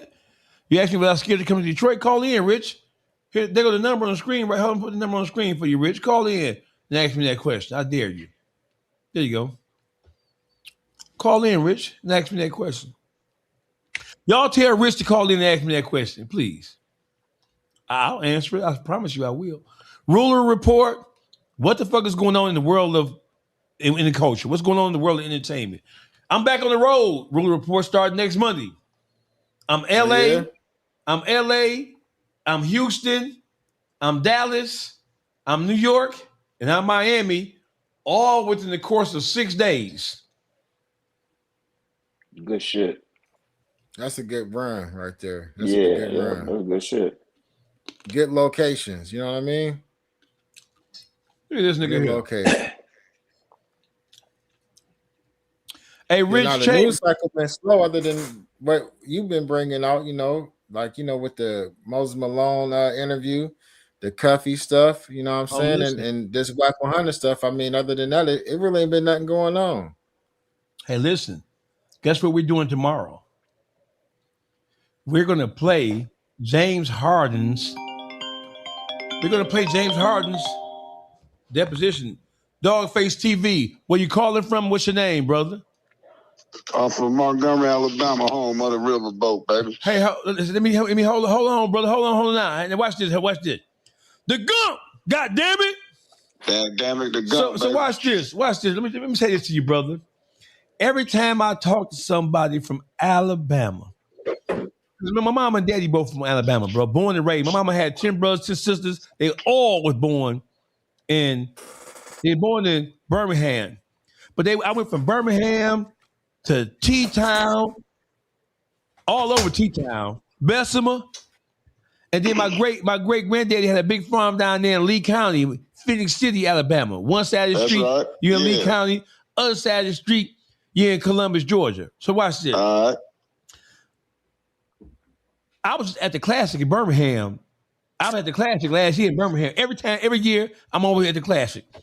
And I met people from all over the state of Alabama down there. Brother, what do you have the floor? This is your show. Go ahead. Man, I look on here, man. I see all these dudes, man, that's supposed to be real Bloods, Crips, and all this stuff, man, real gangsters and all that, so they say. Man, it was obvious to me 2 or 3 years ago this dude was a buster, man. Don't no grown man fall out with everybody, man. I still got the same homies I had when I was little. Yeah, we might have bumped heads and did what we did, but, you know, when you real, man, you just don't fall out with everybody, man. Like little bras fall out with people like that, man. Or is it just me, man? No, it ain't. Don't no grown man just fall out with everybody, man. If you fall out with everybody, don't go nowhere, but hold on, cuss this nigga out right quick. Hey, Tom, Dawgface is obsessed with whack. Your daily life is whack. No man should have that much power. Suck my dick, you bitch ass nigga, and get your bitch ass off my platform, you cock sucking bitch, and tell your mama to get off my dick and tell your mama to come here, you bitch ass nigga. How about that? Oh, no, I'm sorry, Mr. Alabama. I would get beside myself. Yeah. Tell that nigga change the channel, man. Yeah, you ain't got to watch me, bitch ass nigga. But yeah, man, I'm just saying, man, it hard for me to watch this clown, man. I can't see how they can even fuck with him, man. I mean, damn. The nigga's police, he COINTELPRO, man. I believe, bro, tell me, listen, it is true. So watch this, bro. People may have missed, what you're saying might be flying over people's heads. But watch this. What man, now I'm not saying that men have to be around each other, but what nigga you know can't get along with no other nigga? Man, the only way you can get along with him if you a whole ass nigga, man. The only way you gonna get along with Wack is if you got listen. If you a real nigga, the shit he do gonna rub you the wrong way. You're not gonna be able to stay in contact with that nigga because he do so much whole shit. Yeah, man. I don't be understanding how they can sit next to him. That's why Big U got away from him, man. See, the thing is, I know you, man. I know Big U, man. You know what I'm saying? But I ain't gonna talk about that. But I'm saying, man, you know, this dude's a clown, man. You know what I'm saying? I can't believe they just be sitting next to dude, man. Like everybody that he get on here and be online with, man, that love Joy nigga, he a rat. You know what I'm saying, man? This shit crazy to me, man. Hey, listen, bro. I want you to do me a favor, man. Everybody that you know from the Gump, right? I want you follow me on Instagram, brother. I don't know if you're an Instagram user or not. My Instagram is the most dangerous voice. Follow me on Instagram and let me know, hey, it's Alabama who was on the live with you. Follow me. I want to do a show where I got motherfuckers from the Gump who have an opinion. I really want to do a show with niggas from all over Alabama calling in and giving their perspective. Because my kinship with I'm in Alabama 8-9 times a year, every year since I've been out of prison. And even before I went to prison. You know what I'm saying? All my family reunions are in Alabama. They in Phoenix City. You hear me? Or they in Bessemer, one of the two. You hear me? Or we had family reunions, all my folks from Detroit, Chicago, California. Hell, everybody came out the South, man. You know what I'm saying? I got you, bro. So listen, man, do me a favor. Follow me on Instagram, the most dangerous voice, and then put your number in my DM, and I'm gonna call you, and I want to set up something to where I got guys from the Gump calling in and giving their perspective, because we really ain't got that many guys from Alabama putting on, and even though I'm from Michigan, my family from Alabama, so I feel I'm as Roll Tide, except when they play University of Michigan. Oh man, Roll Tide, baby. Hey, shout out to the rest of the guys on that, man. I'm gonna follow you, bro. What's up? Thank you, brother. I appreciate you, brother. Everybody said what's happening. What up, baby? All right, thank you. Yeah, so for everybody, so listen, I have an announcement to make. The Detroit Dream Cruise is in a couple of weeks. I'll be live streaming from Detroit, Michigan, doing the Detroit Dream Cruise. I'm bringing the cast from Real Life Street Stars, the Blue Couch. Their first time in Detroit, I'll be there. Ruler Report say he coming. You coming? You said you was coming. Ruler Report, you said you was coming. He can't hear you. You can't hear me? My fault. I had muted my mic. Yeah, I'm coming. I'm pulling. We said that's on the 16th, right?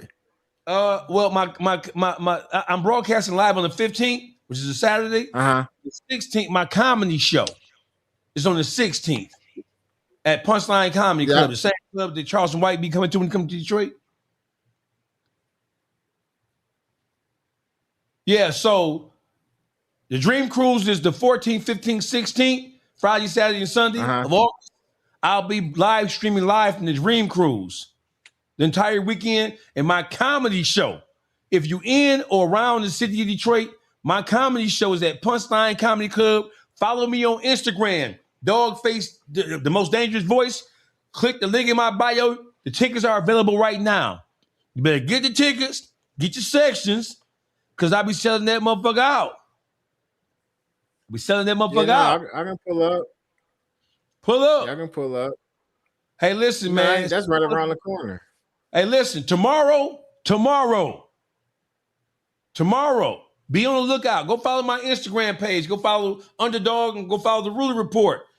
Tomorrow, Moses Malone Jr. will be back, and we're going to air the deposition, part 1, because there are 2 parts of it, of James Harden.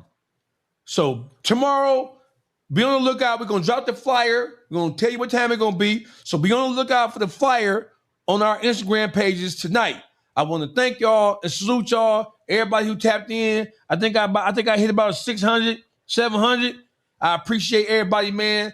Thank y'all. Tomorrow we'll be back. So go to my Instagram page. Go to my Instagram page, and I'm going to be announcing what time we're going to be back tomorrow. I salute y'all. I thank y'all. I'm going to start my tour back next week. I'm moving across the country, New York, L.A., Houston, Miami, Dallas, Atlanta. Back in Atlanta as well, man. Salute y'all. Thank y'all. I appreciate y'all. Go follow my Instagram page. We're going to be announcing on my Instagram page what time we're coming back tomorrow.